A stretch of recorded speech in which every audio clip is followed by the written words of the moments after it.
Hey, hello, welcome to Chemistry. कैसे हैं आप? So this is video number 2 of your mole concept, some basic concept of chemistry for MST CET. Now यहाँ पे हम discuss करने वाले हैं यूनिट कन्वर्जेंस के बारे में। ये वीडियो थोड़ा लंबा होगा और थोड़ा सा बहुत डिटेल में होगा। मतलब इस वीडियो में जो भी हम चीज़ें डिस्कस करेंगे ना ही वो सिर्फ MST CET के केमिस्ट्री के लिए यूजफुल होगी, वो इवन आप जो फिजिक्स में पढ़ते हो ना, यूनिट्स एंड डायमेंशन का जो पहला चैप्टर आप पढ़ते हो, ये वहाँ पर भी काम होगी। अब कुछ चीज़ें इसमें जो मैं सिखाने वाला हूँ वो ऑब्वियसली महाराष्ट्र स्टेट बोर्ड की बुक्स में नहीं दी हुई हैं, बट ये चीज़ें हैं जो ज़रूरत पड़ती हैं और ये 99% बच्चों को इसमें हमेशा कन्फ्यूजन रहता है। तो प्लीज़ नोट्स वगैरह बहुत अच्छे से बना लेना। PDF आपको मिल जाएगी ऐप पर, आप ऐप पर जाके PDF को एक्सेस कर सकते हो, वहाँ से आप अपने नोट्स बना सकते हो। ना सबसे पहले स्टार्ट करते हैं यूनिट कन्वर्जेंस के बारे में। देखो यूनिट्स बेसिकली होते क्या है ठीक है, देखो जब भी आप किसी भी सिस्टम को लेते हो, जैसे हमने लास्ट वीडियो में देखा था मास के बारे में हमने डिस्कस किया था, है ना। मास क्या होता है या मैटर क्या होता है, anything that is got mass and it occupy space. Mass की जगह मैं यहाँ पे मैटर लिखना पसंद करूँगा, मैटर। अब यार मैटर को ऑब्जर्व करने के लिए या मैटर कितना है उसकी कुछ प्रॉपर्टीज़ जो है उसको मेजर करने के लिए हमको कुछ यूनिट्स लगेंगी। अब मैं कल को अगर आपको एक मैटर का एक लंबा सा टुकड़ा ला के दे दूँ और मैं कहूँ बताओ इसका ये क्या है, इसका लेंथ क्या है, इसका वजन कितना है, तो वी नीड सम यूनिट्स। तो हमारे पास कुछ 7 फंडामेंटल यूनिट्स होते हैं, ठीक है। यूनिट्स भी हमारे पास 2 टाइप के होते हैं, एक होते हैं जिनको हम कहते हैं फंडामेंटल यूनिट्स और एक होते हैं जिसको हम कहते हैं डिराइव्ड यूनिट। अब फंडामेंटल यूनिट्स जो होते हैं ना वो हमने फिक्स कर रखे हैं। मतलब कोई भी चीज़ अगर मैं लेके आता हूँ कल को, अब देखो ये यूनिट्स का ज़रूरत पड़ा कहाँ से, सबसे पहले इसको समझते हैं। पुराने ज़माने में जब चीज़ें होती थी ना, तो जैसे अगर मैं आपसे कहता हूँ कि एक दुकान में जाओ मुट्ठी भर चावल लेके आओ, भाई आपकी मुट्ठी में और एक छोटे बच्चे की मुट्ठी में फ़र्क होगा। अब एक बड़ा आदमी मुट्ठी भर चावल अगर आपको देगा और एक छोटा बच्चा मुट्ठी भर चावल देगा तो वो तो अलग अलग क्वांटिटी हो गई, ठीक है। जैसे कल को मैं पहले पुराने ज़माने में यूज़ करते थे फुट, 1 बिलांग, 2 बिलांग, 3 बिलांग। अब मेरे हाथ में ये डिस्टेंस अलग होगा, आपका हाथ का डिस्टेंस शायद अलग होगा, किसी का पाम बड़ा होगा तो शायद उसका डिस्टेंस बहुत बड़ा होगा। तो जब हम किसी भी चीज़ को मेजर करते हैं ना, तो हम ह्यूमन के बॉडी के हिसाब से हम उसको मेजर नहीं कर सकते। हमको एक साइंटिफिक स्केल चाहिए होती है जहाँ पे हम उस चीज़ को मेजर कर सकें। तो मेजरमेंट करने के लिए हमने कुछ यूनिट्स बनाए। अब ये यूनिट्स जो हमने बनाए हैं, अब जब आप फिजिक्स पढ़ोगे, आप जब NCERT का बुक अगर निकालोगे, ठीक है, NCERT की बुक में फिजिक्स का जो पहला चैप्टर है यूनिट्स एंड डायमेंशंस, उसमें बहुत डिटेल में दिया हुआ है कि ये 7 फंडामेंटल यूनिट्स आए कहाँ से, किस तरीके से इनको बनाया गया। तो ये जो 7 fundamental unit, basically 9 fundamental unit होते हैं, बस 7 ही हमको पढ़ाए जाते हैं। जो 7 हैं वो मेन है, बाकी के जो 2 फंडामेंटल यूनिट्स हैं वो हम यूजुअली डिस्कस करते नहीं, वो मैथमेटिक्स में काम आते हैं, ठीक है, मैथमेटिक्स की वो प्रॉपर्टीज होती हैं। तो जो 7 फंडामेंटल यूनिट है उसमें सबसे पहले हमारे पास आता है लेंथ। अब यार लेंथ देखो, मुझे पहले तो डिसाइड करना पड़ेगा, एक रेफरेंस लेना पड़ेगा। तो हमने सबसे इंपॉर्टेंट रेफरेंस लिया है मीटर। अब 1 मीटर मतलब कितना, ये दिमाग में आ रहा होगा। तो मैं ऑब्वियसली इस वीडियो में ये डिस्कस करूंगा नहीं क्योंकि ये फिजिक्स का पार्ट है। 1 मीटर हमने कैसे निकाला, तो हमारे पास ना साइंटिफिक कम्युनिटी होती है जिन्होंने अलग अलग एक्सपेरिमेंट्स कंडक्ट करवाए हैं। उन एक्सपेरिमेंट्स के बेसिस पे या अलग अलग रेफरेंसेस लेके ये फंडामेंटल यूनिट डिसाइड करें। तो 1 मीटर कितना होता है, ये कहाँ से आया, ये आपको NCERT की बुक में मिलेगा। बहुत अच्छे से उन्होंने दिया हुआ, बहुत अच्छे से उन्होंने डिटेल में एक्सप्लेन करके दिया। तो लेंथ का फंडामेंटल यूनिट क्या होता है, मीटर। फिर मास का हम लोगों ने किलोग्राम रखा, जिसको हम kg रिप्रेजेंट करते हैं। टाइम का मतलब 1 सेकेंड हम उसको लेते हैं। अब 1 सेकेंड मतलब कितना, 1 सेकंड कितना होता है, ये कैसे हमने डिसाइड किया कि 1 सेकंड इतना ही होगा। तो इसके पीछे भी एक लंबी चौड़ी कहानी है। एटॉमिक क्लॉक, सीजियम के बारे में आप अगर NCERT की किताब रीड करोगे तो NCERT की बुक में बहुत अच्छे से दिया हुआ है। बट अगर आपको नहीं जानना है तो कोई ज़रूरत नहीं है अच्छे उसको पढ़ने की। चौथा हमारे पास आता है इलेक्ट्रिक करंट, जिसको हम एम्पियर कहते हैं, जिसको E के साथ रिप्रेजेंट किया जाता है। टेम्परेचर का साइंटिफिक स्केल होता है केल्विन, जिसको K के साथ रिप्रेजेंट किया जाता है, लेकिन हम most of the time day to day life में डिग्री सेल्सियस हम यूज़ करते हैं। अब डिग्री सेल्सियस जो होता है वो वाटर स्केल पे बनाया गया, पानी के बॉइलिंग पॉइंट और पानी के फ्रीजिंग पॉइंट को देख के। पर जो साइंटिफिक स्केल होती है वो केल्विन होती है। इस केल्विन के बारे में मैं डिटेल में डिस्कस करूंगा स्टेट्स ऑफ मैटर में, जब मैं आपको पढ़ाऊंगा ऐप पे, जो हमारा कोर्स है उसमें। तो ये केल्विन कहाँ से आया, कैसे आया और क्या डिफरेंस है केल्विन में और डिग्री सेल्सियस में। फिर आता है अमाउंट ऑफ सब्सटेंस। वही कोई भी सब्सटेंस है, कितना अमाउंट है उसका, हम उसको मोल में रिप्रेजेंट करते हैं, जिसको MOL रिप्रेजेंट किया जाता है। हम लिखते समय कई बार इसको N लिखेंगे, हम MOL नहीं लिखेंगे, N के साथ रिप्रेजेंट करेंगे। तो N का मतलब होता है नंबर ऑफ मोल्स। फिर आता है ल्यूमिनस इंटेंसिटी। ये आपको BSc MSc तक काम नहीं आएगा, मे भी शायद हो सकता है इंजीनियरिंग में कहीं पे काम आ जाए, जिसको हम लोग कहते हैं कैंडिला, CD से रिप्रेजेंट किया जाता है। फिर 2 और फंडामेंटल यूनिट्स होते हैं जो मैथमेटिक्स में काम आते हैं। एक जिसको कहता है प्लेन एंगल, जिसको रेडियन से रिप्रेजेंट किया जाता है, d थीटा, और दूसरा होता है सॉलिड एंगल, जिसको स्टे रेडियन कहा जाता है, d फाई, यहाँ से इससे रिप्रेजेंट करते हैं। अब ये लेंथ क्या होती है, मास, ये सब हम लोगों ने पढ़ा होता है। अब याद रखना, हमेशा जब भी हम कोई क्वांटिटी लेते हैं ना, तो 3 हमारे पास बहुत फंडामेंटल यूनिट होते हैं। कौन से, लेंथ, मास और टाइम। ये जो 3 है ना, ये 3 बहुत इंपॉर्टेंट क्वांटिटी होती है। तो जब भी हम कोई फॉर्मूला बनाते हैं, जब भी कोई फॉर्मूला, उसमें लेंथ कितनी बार हमने यूज़ किया, मास कितनी बार हमने यूज़ किया, टाइम कितनी बार हमने यूज़ किया। मेन फिजिक्स में हम इन 3 चीज़ों को ही रेफरेंस में लेते हैं जब हम मैकेनिक्स पढ़ते हैं। मेनली जब हम मैकेनिक्स पढ़ेंगे ना, तब हम ये 3 चीज़ों को लेते हैं। तो जब हम देखते हैं कि मास हमने कितनी बार लिया, M स्टैंड फॉर मास, फिर हम देखते हैं कि लेंथ हमने कितनी बार लिया, L स्टैंड फॉर लेंथ, और उस चीज़ फॉर्मूले में टाइम कितनी बार हमने यूज़ किया, T स्टैंड फॉर टाइम। तो MLT इसको डायमेंशनल फार्मूला कहते हैं, ठीक है। तो आई होप आपको ये समझ में आया। अब मैं पहले ना आगे बढ़ूँ, इससे पहले मैं ये 2 चीज़ों को डिस्कस करना चाहता हूँ। ये एक्स्ट्रा है, ऑब्वियसली MST CET में कभी इसके ऊपर क्वेश्चन नहीं बनेगा, और जैसे मैंने आपसे कहा मेरा जो टीचिंग करने का स्टाइल है वो यही है कि भैया रटाना नहीं है चीज़ों को, और कुछ एक्स्ट्रा चीज़ों को भी आपको समझाते हुए चलना, ताकि जब आप इंजीनियरिंग में चले जाओ, इंजीनियरिंग या मेडिकल में कहीं पे चले जाओ, तो ये चीज़ें आपको वहाँ पे भी काम आए। सिर्फ एग्जाम पास नहीं करना है हमको, चीज़ों को समझना भी है। तो सबसे पहले समझते हैं प्लेन एंगल क्या होता है और सॉलिड एंगल क्या होता है, क्योंकि ये 2 चीज़ें हैं जो बच्चों को कभी जल्दी समझ में आती नहीं है। अब देखो, मान लीजिए मेरे पास इस तरीके से एक स्फीयर है, ये धरती है या जो भी आप स्फीयर मान लो, और ये ब्लैक कलर का जो डॉट है ना, ये मान लेते हैं इसका सेंटर है। अब हम करते क्या है, यहाँ से हम एक लाइन ड्रॉ करते हैं, इस तरीके से 2 लाइन। कैन यू सी, यहाँ से एक लाइन आ रही है यहाँ पर, और यहाँ से एक लाइन आ रही है यहाँ पर, और ये आर्क है। ये जो हम ये जो रिप्रेजेंट करते हैं ना, इसको आर्क कहते हैं। क्या कहते हैं? आर्क, ARCH, आर्क, कुछ लोग इसको ARC भी लिखते हैं, ठीक है। ये आर्क है हमारे पास। इसका जो डिस्टेंस होगा, मान लीजिए ये डिस्टेंस है हमारे पास DS। अगर आप ध्यान से देखो तो ये एक सर्कल है बेसिकली, 3 डायमेंशन में अगर आप इसको देखो तो ये यहाँ से शुरू हो रहा है, ऐसे जा रहा है, और पीछे से चलते हुए आएगा। ये एक सर्कल है, ठीक है। जैसे इस सर्कल को मैं यहाँ पे ड्रॉ कर सकता हूँ, ये एक सर्कल है जहाँ पे ये 2 लाइन, अगर ये 2 लाइन को मैं रिप्रेजेंट करूं तो ये 2 लाइन यहाँ से यहाँ पर, यहाँ से यहाँ पर, ये 2 लाइन है। और ये जो आप देख रहे हो यहाँ पे, ये मेरे पास एक आर्क है जिसको हम DS से, उस आर्क का लेंथ कितना है, वो कितनी लंबी आर्क है, ठीक है। आई होप आप लोगों ने सर्कल के बारे में थोड़ा पढ़ा होगा। ये जो एरिया कवर होता है इसको हम, ये इतना, इसको हम आर्क कहते हैं, ठीक है। तो ये जो एंगल यहाँ बन रहा है, ये जो एंगल यहाँ बन रहा है, इसको हम थीटा रिप्रेजेंट करते हैं। तो आपको नहीं लग रहा है ये 2 डायमेंशन में है, ये 2D में है, क्योंकि ये और ये देखूं अगर, तो ये तो 2 डायमेंशन हो गया। ये सर्कल को अगर आप देखो, अगर मैं यहाँ एक प्लेन ड्रॉ कर दूं इस तरीके से, तो ये तो 2 डायमेंशन में हो गया। तो जो प्लेन एंगल होता है ना, इसीलिए इसको प्लेन एंगल कहते हैं, क्योंकि वो एक प्लेन का होता है, वो 2 डायमेंशन में होता है हमेशा। तो how do you write plane angle? Plane angle d theta से रिप्रेजेंट करते हैं। फॉर्मूला क्या होगा भाई, कितना आर्क है डिवाइडेड बाय रेडियस कितना है उस सर्कल का, वो जो रेडियस है सेंटर से आपने निकाला उसका रेडियस कितना है। तो distance of arc divided by, या इसको आप कह सकते हो लेंथ ऑफ आर्क, डिस्टेंस का मतलब होता है उसका लेंथ कितना है divided by radius of the circle, ठीक है। आई होप यहाँ तक आपको प्लेन एंगल समझ में आया होगा। अब सॉलिड एंगल बेसिकली क्या होता है, सॉलिड एंगल को रिप्रेजेंट कैसे करोगे? अब देखो, इसी डायग्राम में मैं एक काम करता हूँ, मैं 2 लाइन और ड्रॉ कर देता हूँ। मैं यहाँ पे इस तरीके से, कैन यू सी, एक लाइन ये रेड कलर की यहाँ से, इस, अगर आप पीछे देखो ध्यान से, अब मैं ये वाले डॉट को ले रहा हूँ और मैं ये एक और डॉट को ले रहा हूँ, और मैं इन दोनों डॉट को अगर यहाँ ड्रॉ कर दूँ, ये देखो यहाँ पर भी मैं इसको ड्रॉ कर देता हूँ, कनेक्ट कर देता हूँ, और यहाँ से इसको अगर मैं कनेक्ट कर देता हूँ, तो मुझे एक चीज़ दिखाई दे रही है, इस तरीके से एक एरिया बन जा रहा है। कैन यू सी, ये एक एरिया बन जा रहा है, ये एक एरिया। जैसे आप लोगों ने वाटरमेलन देखा होगा, अगर आप इस वाटरमेलन को देखो, ये उसका स्टार्टिंग पॉइंट है, इसमें ना 4 एज होते हैं। अगर आप ध्यान से इसको नोटिस करोगे तो आपको यहाँ पे 4 एज दिखाई देंगे। एक ये वाला होता है, कैन यू सी दिस, ये वाला, एक ये जो सामने आपको दिखाई दे रहा है यहाँ पे, और एक बैक साइड में आपको दिखाई देगा, और एक उस साइड में दिखाई देगा। तो इस तरीके से ऐसा लग रहा है वाटरमेलन का पीस जैसा बन गया। अब दुकान में आपने कई बार देखा होगा वाटरमेलन वाला काटता भी उसी तरीके से। तो ये अगर मैं इनको ड्रॉ करता हूँ, अगर मैं इनको ज्वाइन करता हूँ इस तरीके से, तो मुझे यहाँ पर एक एरिया मिलेगा। उस एरिया को मैंने ये बोल्ड कलर से यहाँ पे देखो कर दिया। अब ये जो एंगल बनाएगा यहाँ पे, ये 4 पॉइंट्स, ये जो 4 पॉइंट्स आपको दिख रहे हैं, ये 4 पॉइंट मिलकर जब यहाँ पर जो एंगल क्रिएट करेंगे, ये जो एक सर्कुलर एंगल सा जो बनेगा, सर्कुलर एंगल की जगह मैं कहूँगा इस तरीके से एक स्क्वायर जैसा बनेगा, इस तरीके से। इस एंगल को हम सॉलिड एंगल कहते हैं। समझ में आया लॉजिक क्या है? तो ऐसे भी मैं मान सकता हूँ कि solid angle basically 2 plane angles के बीच में है, क्योंकि अगर आप ध्यान से देखो इस चीज़ को, इस डायग्राम को अगर मैं हटाऊँ यहाँ से, तो ये एक प्लेन एंगल था, ये मेरे पास एक थीटा था, और अगर मैं 2 रेड लाइन यहाँ ड्रॉ करता हूँ, एक लाइन में यहाँ ड्रॉ करता हूँ, और अगर एक लाइन में यहाँ ड्रॉ करता हूँ, और इस आर्क, तो ये भी तो एक एंगल थीटा है। बस मैंने इसको सिर्फ ज्वाइन कर दिया, और अब मैं बोल रहा हूँ मुझे बताओ ये पूरा जो स्क्वायर जैसा बना है, ये एंगल कितना है।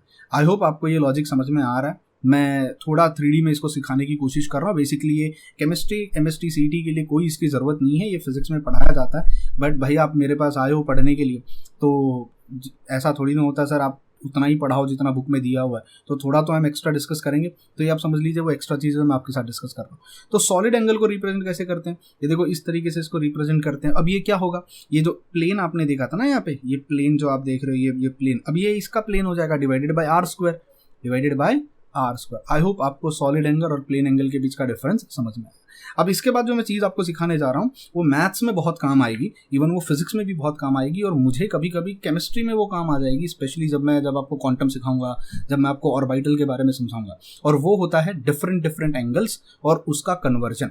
देखो, एक होता है जिसको हम कहते हैं डिग्री, ठीक है, जो नॉर्मली हम लोग यूज करते हैं, और दूसरा होता है जिसको हम कहते हैं रेडियन। तो डिग्री और रेडियन के बीच का जो कन्वर्जन होता है वो पाई बाय 180 का डिफरेंस आता है।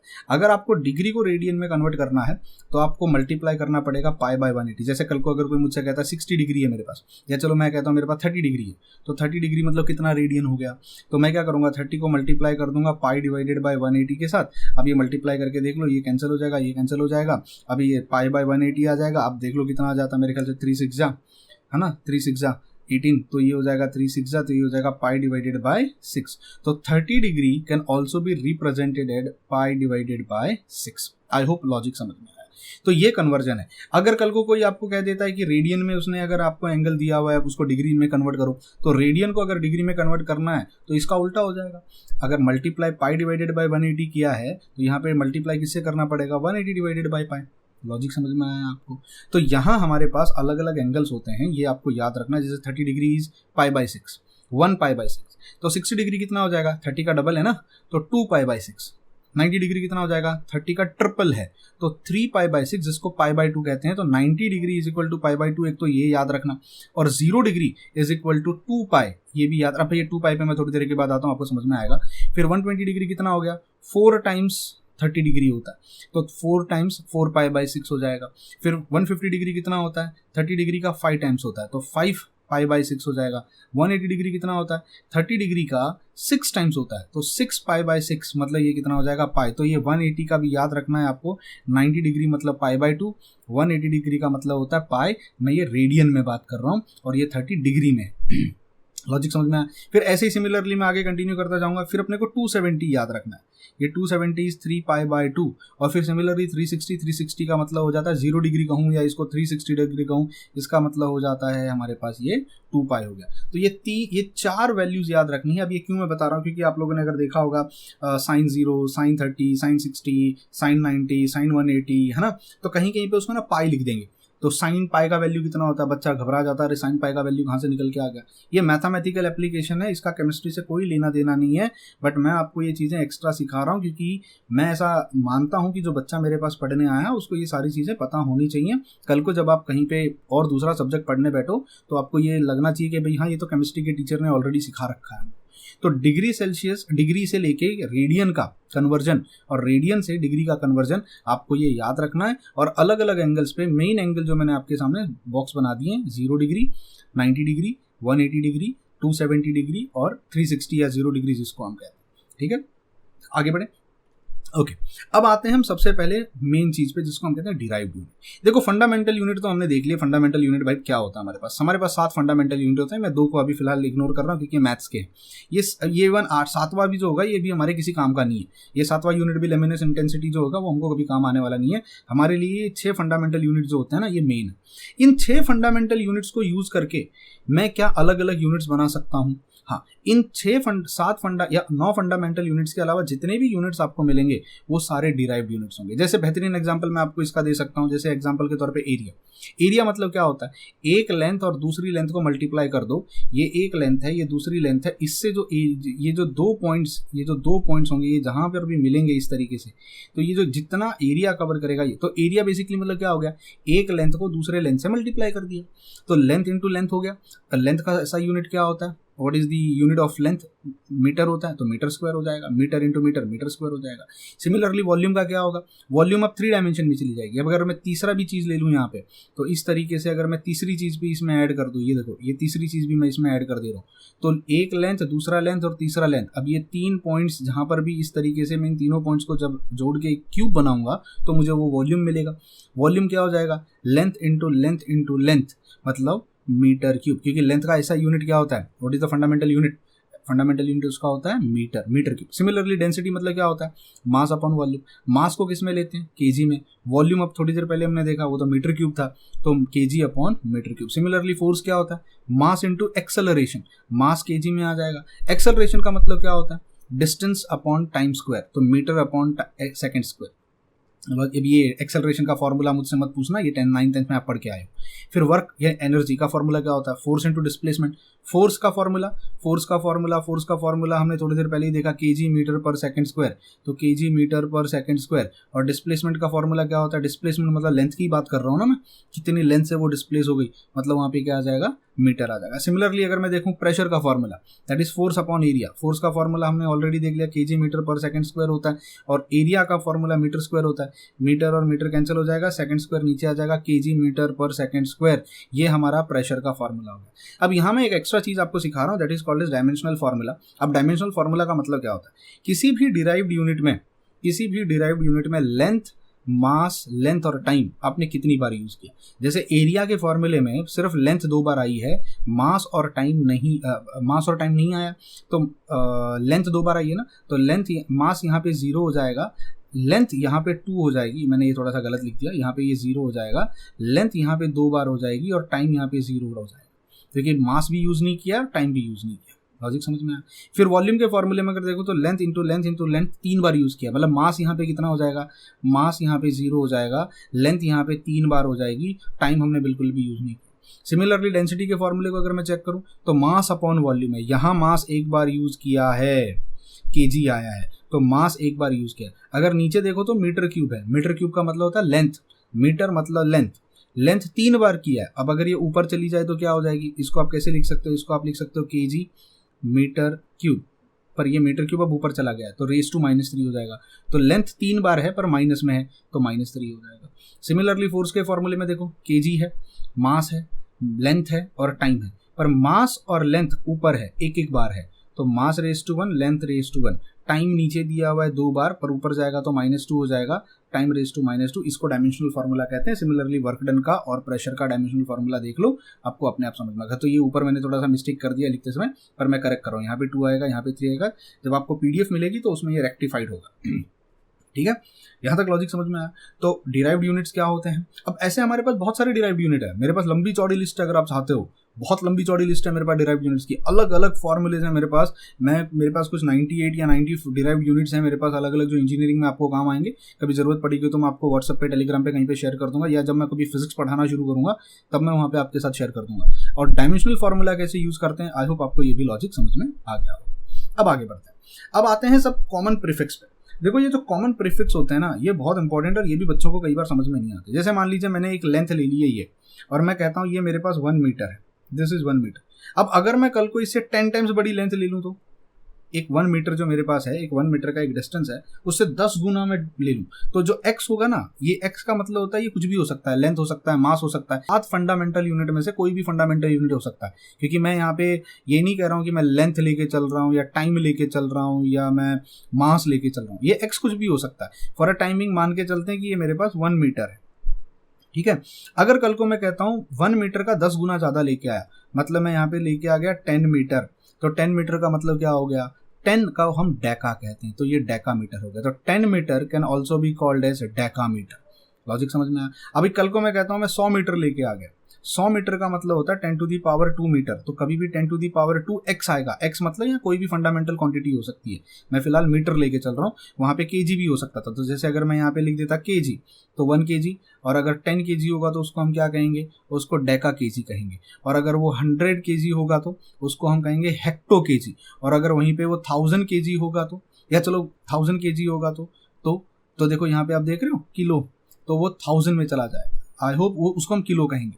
तो ये चीज़ हमेशा याद रखना, अगर ये मेरे पास मीटर है तो ये डेकामीटर होगा, ये हेक्टोमीटर होगा, ये किलोमीटर हो जाएगा। सिमिलरली अगर मैं यहाँ पे मेगा लेता हूँ, मतलब अगर मैं यहाँ पे 10 लाख 10⁻6 का मतलब क्या होता है 10 लाख, ठीक है, 1 2 3 4 5 6, तो अगर मैं 10 लाख मीटर की कोई डिस्टेंस लेके आता हूँ तो उसको मेगा मीटर कहेंगे। फिर ऐसे 10⁻9 आएगा तो गीगा, आप लोगों ने बाइट और गीगाबाइट, टेराबाइट का नाम सुना होगा, है ना। 10⁻6 का मतलब अगर 10 लाख होता है तो उसमें और 3 जीरो ऐड कर दो, उतना बाइट्स मतलब गीगाबाइट। टेराबाइट्स का मतलब 10⁻12। तो याद रखना ये प्रीफिक्स होते हैं, जब भी कोई चीज़ 100 गुना ज़्यादा होगी, 10 गुना ज़्यादा होगी या 10⁻6 टाइम्स ज़्यादा होगी, तो ये हम प्रीफिक्स यूज़ करते हैं। अब ये तो क्वांटिटी बढ़ रही है, अगर क्वांटिटी कम होती जाती तो। अगर मेरे पास ये डिस्टेंस था 1 मीटर का, ये 1 मीटर का डिस्टेंस था, अब अगर मैं इससे थोड़ा छोटा लेके आ जाऊँ तो मान लीजिए मैं सिर्फ इतना सा डिस्टेंस लेके आता हूँ, मतलब जो 1 मीटर है उसको 10 से डिवाइड कर देता हूँ, उससे 10 टाइम्स कम डिस्टेंस लेके आता हूँ, 10 टाइम्स कम डिस्टेंस लेके आता हूँ। ये 1 मीटर है, 1 मीटर का 10 टाइम्स कम, जैसे हमने यहाँ 10 टाइम्स बढ़ा दिया, अब हम वैसे ही 10 टाइम्स उसको कम करेंगे तो हम उसको कहेंगे डेसी। तो 10 टू द पावर -1, क्योंकि अब 10 से डिवाइड कर रहा हूँ मैं तो ऊपर चला जाएगा तो -1 हो जाएगा, तो उसको हम कहेंगे डेसी। और अगर वहीं पे 10 ये 1 मीटर से 100 टाइम्स कम डिस्टेंस लेके आता तो 100 टाइम्स, यानी जो 1 मीटर होगा उसको 100 से डिवाइड कर दो, उतना डिस्टेंस अगर लेके आऊँगा यानी 10 टू द पावर -2, इसको हम कहते हैं सेंटी। तो ये सेंटी हो गया, ये चीज़ हमेशा याद रखना है, ठीक है। अब जैसे अगर मैं 10 टू द पावर -3 लेके आऊँ, यानी 1000 से डिवाइड कर दूँ, तो 1000 से डिवाइड कर दूँ 1 मीटर को तो उसको हम लोग क्या कहेंगे, मिली। -3 का मतलब मिली, -6 का मतलब माइक्रो, -9 का मतलब नैनो, -12 का मतलब पीको, -15 का मतलब फेम्टो। अब ये छोटे में आप जा रहे हो और यहाँ पर आप क्वांटिटी को बढ़ा रहे हो, इस चीज़ को याद रखना। तो this is increasing quantity, this is decreasing quantity. अब ये कुछ भी हो सकता था, सेंटीग्राम, डेसीग्राम, मिलीग्राम, आप लोगों ने ये वर्ड यूज़ किए होंगे कई बार, आप लोगों ने देखा होगा किलोमीटर, सेंटीमीटर, सेंटीमीटर, मिलीमीटर, है ना, माइक्रोमीटर, नैनोमीटर, पिकोमीटर। तो वो मीटर के रेफरेंस में है कि 1 मीटर से इतना कम है वो। 1 मीटर को जब 10 टू द पावर 12 से डिवाइड कर दो तो ये अगर मेरे पास 1 मीटर है, अगर मैं इसको 10 टू द पावर 6 यानी 10 लाख से डिवाइड कर दूं मैं अगर इसको, तो 1 2 3 4 5 6, तो 1 मीटर को 10 लाख से डिवाइड कर दो तो जो लेंथ मिलेगी उसको हम लोग क्या कहेंगे, उसको माइक्रोमीटर कहते हैं। मतलब 1 मीटर का धागा लो और उसको 10 लाख टाइम इक्वल पार्ट्स में काट दो, तो जो छोटी सी क्वांटिटी मिलेगी ना, छोटा सा लेंथ मिलेगा, वो आपका हो जाएगा माइक्रोमीटर। तो सोचो माइक्रोमीटर कितना छोटा होगा, तो -6 में माइक्रो होगा, +6 में वो मेगा हो जाएगा। अब ये प्रीफिक्सेस लिख के रख लेना, जेई में काम आएंगे, ये एमएसटी सीटी में इसका कोई लेना देना नहीं है, एमएसटी सीटी वाले ये सब पूछते भी नहीं है, ठीक है। ये सब जेई के लिए पॉइंट ऑफ व्यू से बहुत इंपॉर्टेंट है, ये लिख के रख लेना कहीं। अब आते हैं कुछ अल्फ़ाबेट्स पे, ग्रीक अल्फ़ाबेट्स पे। अब कई बार 11, 9, 10 के बच्चे आते हैं 11, 12 स्टैंडर्ड में पढ़ने के लिए और उनको अल्फ़ाबेट समझ में नहीं आते, ग्रीक अल्फ़ाबेट्स होते क्या हैं। फिर हम उनको कहते रहते हैं, टीचर पढ़ाते रहते हैं तो ग्रीक अल्फ़ाबेट है, उसमें भी स्मॉल अल्फ़ाबेट और कैपिटल अल्फ़ाबेट क्या होगा। तो हमारे पास ग्रीक के कुछ अल्फ़ाबेट्स होते हैं, ये आपको याद रखने। जैसे अगर कहीं पर ए लिखा हुआ दिखाई देगा, ये अब ये इंग्लिश में भी ए होता है और ग्रीक में भी इसको ए लिखते हैं, पर ये कैपिटल ए है, ठीक है। ये स्मॉल है, पर अभी ये ए नहीं है, इसको हम अल्फा कहते हैं। ग्रीक लेटर में ये कैपिटल अल्फा है, ये स्मॉल अल्फा। अब हम लोगों ने अल्फा मतलब हमेशा यही पढ़ा है, पर ये भी अल्फा है, याद रखना, ठीक है। फिर ये बी हम लिखते हैं, पर ये बी नहीं है, ये बीटा है, ये कैपिटल बीटा है और ये स्मॉल बीटा है, याद रखना। सिमिलरली ये देखो, ये इस तरीके से है, ठीक है। ये गामा है, ये कैपिटल गामा है, ये स्मॉल गामा है, ठीक है। सिमिलरली ये कैपिटल डेल्टा है, ये स्मॉल डेल्टा। अब देखो ये कैपिटल डेल्टा और स्मॉल डेल्टा पता है कहाँ काम आएगा, केमिकल काइनेटिक्स में काम आएगा। जब हम 12th स्टैंडर्ड का केमिकल काइनेटिक्स पढ़ेंगे, रेट ऑफ ए रिएक्शन जब हम पढ़ना स्टार्ट करेंगे, एवरेज रेट, इंस्टेंटेनियस रेट, ये 2 कॉन्सेप्ट जब हम पढ़ेंगे तब ये काम आएगा। सिमिलरली एप्सिलॉन, जीटा, ईटा, थीटा, ठीक है, आयोटा, कप्पा, लैम्बडा, ये लैम्बडा मेरे लिए बहुत इंपॉर्टेंट है, इलेक्ट्रोकेमिस्ट्री में काम आता है। This is capital lambda, this is small lambda, ठीक है। फिर उसके बाद में म्यू, न्यू, जाई, ओमिक्रॉन, पाई, रो, ठीक है। ये रो के बारे में आप लोगों ने इसमें रेजिस्टिविटी में पढ़ा होगा। फिर सिग्मा, ये देखो ये भी सिग्मा है ना, ये सिग्मा, इसको हम लोग क्या बोलते हैं मैथ्स में, इसको समेशन में यूज़ करते हैं, ठीक है। और ये भी सिग्मा है, ये जो ये ऐसे लिखते हैं ना, ये भी सिग्मा, ये कैपिटल सिग्मा है और ये स्मॉल सिग्मा है। तो सिमिलरली आपके पास फिर टाओ, एप्सिलॉन, ये फाई, ये फाई बहुत बार यूज़ करोगे जब आप मैथ्स पढ़ोगे तब एंगल्स के लिए। फिर ये होता है काई, this is CHI, this is capital काई एंड दिस इज स्मॉल काई। ये भी हम यूज़ करेंगे केमिस्ट्री में, काई वाला वर्ड यूज़ करेंगे जब हम पढ़ेंगे कॉन्सेंट्रेशन टर्म्स में कहीं पे काम आएगा। फिर ये साई, ये क्वांटम केमिस्ट्री में बहुत काम आता है, इसको कैपिटल साई। अब ये देखो small Sai, capital Sai almost same दिखते हैं, बट इसमें फ़र्क सिर्फ ये होता है, यहाँ पे ये कट मारा होता है, ठीक है, और ये इस तरीके से ड्रॉ कर दिया, कैपिटल साई, स्मॉल साई। फिर आता है अपने पास ओमेगा।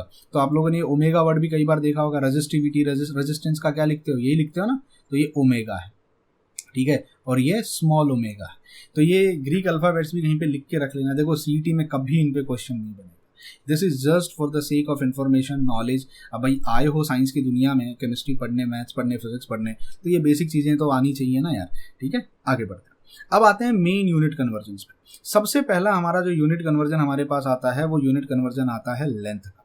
अब लेंथ के हमारे पास कई सारे यूनिट कन्वर्जन है, पर जो हमारा एसआई यूनिट लेंथ का हमारे पास है, अब मैं मेरे नोट्स रेफर करूंगा आपको ये सब चीज़ें पढ़ाने के लिए कि जेई के जो मेरे पास नोट्स हैं उसमें से जो मेन चीज़ें मैं आपको सिखाने वाला हूँ जो सीईटी के लिए काम आएंगे, ठीक है, यूजफुल होंगे। तो लेंथ का सबसे हमारा एसआई यूनिट जिसको हम कहते हैं, जो साइंटिफिक स्टैंडर्ड यूनिट है, वो है मीटर, ठीक है। अब ये हमारा मीटर जो है वो एसआई यूनिट है।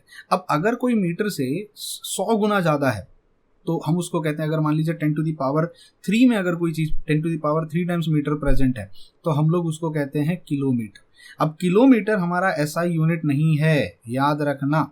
तो हमारा जो किलोमीटर होता है, यानी अगर 10⁻³ मीटर में कहीं पे लिख देता हूँ, उसको हम लोग क्या कहेंगे, किलोमीटर कहेंगे। रेदर मैं इसको ऐसे लिखना पसंद करूंगा, किलोमीटर का मतलब हो गया 10⁻³ मीटर, मतलब 1000 मीटर जब कोई चीज़ प्रेजेंट होगी, 1000। अब देखो प्रीफिक्स पे आते हैं, 1000 मतलब किलो, तो कौन 1000 बार प्रेजेंट है, मीटर, इसीलिए किलोमीटर।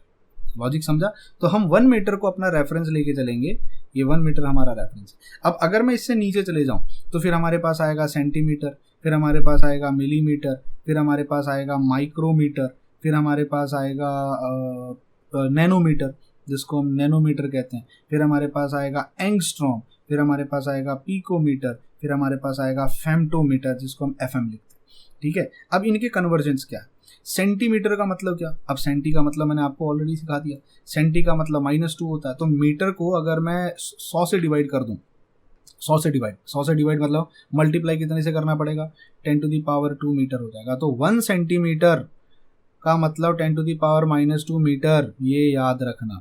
1 मिलीमीटर का मतलब कितना हो जाएगा, मिली देखो कहाँ पे लिखा है, 10⁻³ है, तो 10⁻³ मीटर हो जाएगा। माइक्रोमीटर का मतलब 10⁻6 मीटर हो जाएगा।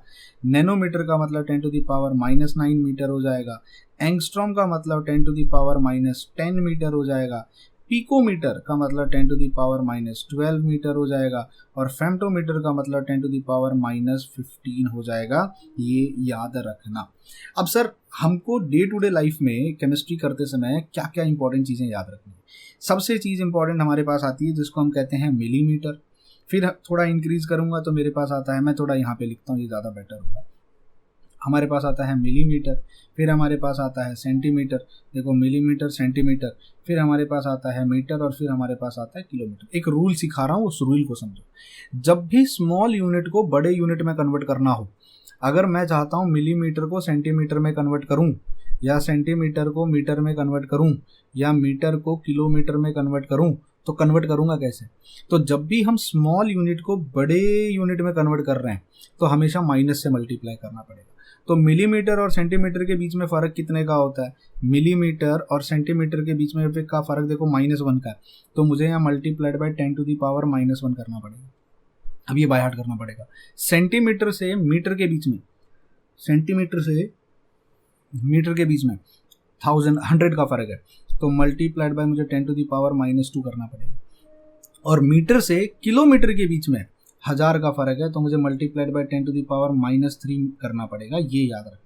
तो स्मॉल यूनिट से जब भी बड़े यूनिट में कन्वर्ट करते हो, मल्टीप्लाइड बाय नेगेटिव करते हो, पर नेगेटिव में कितना, वो अब आपको याद रखना पड़ेगा। मीटर सेंटीमीटर का फ़र्क, माइक्रोमीटर मिलीमीटर का फ़र्क। जब भी बड़े यूनिट को स्मॉल यूनिट में कन्वर्ट करोगे तो हमेशा मल्टीप्लाई करोगे उसके अपोजिट, यानी पॉजिटिव से। मीटर से सेंटीमीटर में जा रहे हो, मल्टीप्लाई फिर से कितने से करोगे, +3 से करोगे। और यहाँ से अगर यहाँ पर आ रहे हो तो मल्टीप्लाई फिर से कितने से करोगे, +1 से करोगे, यहाँ +2 आ जाएगा। अब कुछ एग्जांपल्स मैं आपको देता हूँ। कल को अगर मैं आपसे कह देता हूँ मेरे पास 2 मीटर है, मुझे इसको कन्वर्ट करके दो पिकोमीटर में, 2 मीटर को पिकोमीटर में कन्वर्ट करो, तो 2 वहीं पे रहेगा। मुझे मीटर की जगह क्या लिखाना है, पिकोमीटर लिखना है। तो बोलो मीटर से पिकोमीटर का कन्वर्जन मैं कैसे करूं। तो मुझे पता है मीटर को पिकोमीटर में, अब देखो ये रिलेशन मुझे भी याद रखना है, ये रिलेशन, ये मीटर और पिकोमीटर के बीच में 12 का डिफरेंस। अब वो माइनस होगा कि प्लस होगा वो हम थोड़ी देर बाद देखते हैं। ये 12 का डिफरेंस है, मीटर और पिकोमीटर के बीच में 12 का फर्क है। अगर पिकोमीटर से मीटर जाओगे, स्मॉल से बड़ा जाओगे तो माइनस, अगर बड़े को स्मॉल में कन्वर्ट करोगे तो प्लस। देखो डिफरेंस 12 का है ना, मीटर और पिकोमीटर के बीच में डिफरेंस कितने का है, 12 का। अब वो -12 होगा कि +12 होगा, अब वो डिपेंड करता है एरो कहाँ है। पिकोमीटर से मीटर कन्वर्ट करना है तो मैंने रूल बताया ना, अगर मेरे पास कभी भी स्मॉल क्वांटिटी है और अगर मुझे उसको लार्ज क्वांटिटी में कन्वर्ट करना है, लार्ज क्वांटिटी में, तो स्मॉल क्वांटिटी से लार्ज क्वांटिटी जाते समय हमेशा मल्टीप्लाई कितने से करोगे, पॉजिटिव से। स्मॉल क्वांटिटी को लार्ज में कन्वर्ट करना तो सॉरी नेगेटिव से, स्मॉल क्वांटिटी को लार्ज क्वांटिटी में कन्वर्ट करना है तो नेगेटिव से, और अगर लार्ज क्वांटिटी को कन्वर्ट करना है स्मॉल क्वांटिटी में तो मल्टीप्लाई हमेशा पॉजिटिव से करोगे। वो ऊपर पॉजिटिव क्या आएगा, अब वो आपको रिलेशन याद रखना पड़ेगा। मुझे पता है मीटर और पिकोमीटर के बीच में 12 का फर्क होता है, मीटर और पिकोमीटर के बीच में, तो मैं मीटर को पिकोमीटर में कन्वर्ट कर रहा हूँ, मीटर को पिकोमीटर यानी बड़े यूनिट को छोटे यूनिट में, तो लार्ज को स्मॉल में, मल्टीप्लाई बाय 10⁻12 आ जाएगा। अब कल को अगर कोई कह दे 2 पिकोमीटर था, इसको कन्वर्ट करो मीटर में, तो 2 वहीं पे रहेगा, तो पिकोमीटर से मीटर का कन्वर्जन, पिकोमीटर छोटे से बड़े में कन्वर्ट कर रहे हो तो यही 10⁻12 हो जाएगा। तो कब +12 आएगा और कब -12 आएगा ये याद कैसे रखोगे, स्मॉल को बड़े में कर रहे हो कि बड़े को स्मॉल में कन्वर्ट कर रहे हो, ये रिलेशन याद रखना पड़ेगा। देखो एक बार सिर्फ देखने से नहीं होगा, मैंने वीडियो देखा सर समझ में नहीं आया, याद नहीं रहता, ये सारे स्टेटमेंट मत देना मुझे, क्योंकि याद रखने के लिए एक सिंपल सा तरीका होता है, लिख लिख कर प्रैक्टिस करना पड़ता है, उसके बाद ही आता है, वरना नहीं आता। तो मैं आपको कुछ एग्जाम्पल्स यहाँ देके जा रहा हूँ, आपको वही सॉल्व करने। जैसे कल को मैं कह देता हूँ 2 किलोमीटर है, इसको कन्वर्ट कर दो नैनोमीटर में, ठीक है, और 2 नैनोमीटर है, इसको कन्वर्ट कर दो किलोमीटर में, बोलो कैसे कन्वर्ट करोगे, ठीक है। फिर मैं आपसे कहता हूँ 5 मीटर को कन्वर्ट कर दो फेम्टोमीटर में, और 5 फेम्टोमीटर को कन्वर्ट कर दो 5 मीटर में, ठीक है, कन्वर्ट करो। लॉजिक समझ में आया, क्या करना है कैसे करना है, कर लोगे लेंथ का ये डायग्राम्स अच्छे से कर लोगे। अब देखो यहाँ पर है ना, और भी मैं लिखा सकता हूँ अगर जेई के पॉइंट ऑफ व्यू से लिखाना चाहूँ, जैसे 1 फुट का मतलब कितना होता है, 1 इंच का मतलब कितना होता है, 1 माइल का मतलब कितना होता है, मैं लिखा देता हूँ। ये चीज़ें आपको यहाँ पे काम आएंगी कभी जब आप एंट्रेंस एग्जाम के लिए पढ़ोगे तब, ठीक है, मैं लिखा देता हूँ। अब मैं यहाँ नोट करके लिख रहा हूँ, इन नोट को बाद में लिख लेना। ये नोट जो होगा स्पेशली जेई के पॉइंट ऑफ व्यू से होगा। जैसे कल को अगर आपसे कोई पूछे 1 फुट का मतलब कितना होता है, 1 फुट, ये एक्स्ट्रा है जो दे रहा है, इसका सीटी से कोई लेना देना नहीं है, याद रखो। 1 फुट का मतलब होता है 0.3048 मीटर। अगर सेंटीमीटर में कन्वर्ट करूं, अब देखो मीटर और सेंटीमीटर के बीच में 10 का फर्क होता है, यानी 100 का फर्क होता है, यानी 2 डेसिमल का फर्क होता है। अब आप मीटर से सेंटीमीटर में जा रहे हो, मीटर से सेंटीमीटर में, यानी नेगेटिव से में करना पड़ेगा। तो अगर मैं इसको सेंटीमीटर में कन्वर्ट करूं तो ये कितना हो जाएगा, 30.48 सेंटीमीटर। कैसे किया सर, समझ में नहीं आया। मीटर को सेंटीमीटर में कन्वर्ट करना था, तो मुझे पता है सेंटीमीटर और मीटर के बीच में -2 का फर्क होता है, तो सेंटीमीटर को मीटर में करोगे तो -2, और मीटर को सेंटीमीटर में करोगे तो लार्ज क्वांटिटी को स्मॉल क्वांटिटी में, ये देखो प्लस आ गया है, मतलब 100 से मल्टीप्लाई। तो 100 से डिवाइड करना है कि मल्टीप्लाई करना है, आई थिंक सो मल्टीप्लाई करना है, क्योंकि लार्ज क्वांटिटी को स्मॉल क्वांटिटी में, आप मीटर को सेंटीमीटर में कन्वर्ट कर रहे हो। समझ में आया कैसे किया मैंने। 1 फुट समझ में आया। 1 इंच का मतलब कितना होता है, ये टेक्स्ट बुक्स में नहीं लिखा होगा कहीं पर भी, याद रख लेना, दैट इज 0.0254 मीटर। मतलब आप इसको कह सकते हो 2.54 सेंटीमीटर, क्योंकि 100 से मल्टीप्लाई करूंगा फिर से तो ये 2 डेसिमल आगे चला जाएगा। 2.5 सेंटीमीटर का मतलब होता है 1 इंच। अब ये इंच कहाँ काम आता है पता है, हम जब घर का मेजरमेंट्स वगैरह लेते हैं, वो किल्ला वगैरह लेके आते हैं, 1 इंच का है, 2 इंच का है, 1 फुट का है, 2 फुट का है, ठीक है। फिर 1 माइल, ये अमेरिकन यूज़ करते हैं माइल, वो किलोमीटर में बात नहीं करते, माइल में बात करते। तो 1 माइल का मतलब कितना होता है, 1609.34 मीटर। अब मीटर को किलोमीटर में कन्वर्ट कर दो, तो मीटर को किलोमीटर में कन्वर्ट करना है, मीटर को, तो ऐसे समझ में आएगा। देखो ये यहाँ से मीटर को किलोमीटर में बढ़ा तो -3, तो -3 का मतलब ये 3 डेसिमल पीछे चला जाएगा, यानी 1.609 किलोमीटर। मतलब 1.5 किलोमीटर को वो लोग 1 माइल कहते हैं। समझ में आया। सिमिलरली मेरे पास आती है 1 यार्ड।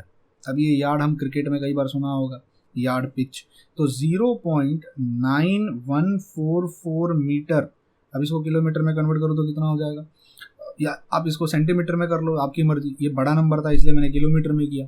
अब इसको सेंटीमीटर में कर लो, सेंटीमीटर में करोगे तो ये 2 डेसिमल आगे चला जाएगा, तो ये हो जाएगा 91.44 सेंटीमीटर। मैं समझता हूँ ये नहीं, इतना आसान नहीं है कन्वर्जन, पर देखने से कभी नहीं होगा, करना पड़ेगा।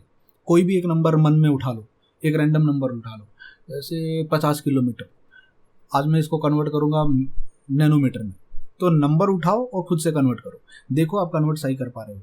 ठीक है, तो जैसे ये मैंने 4 एग्जांपल्स दिए हैं, इनको कन्वर्जन करना सीखो। बस याद क्या रखना है, स्मॉल क्वांटिटी से बड़ा क्वांटिटी नेगेटिव, बड़े क्वांटिटी से स्मॉल क्वांटिटी पॉजिटिव।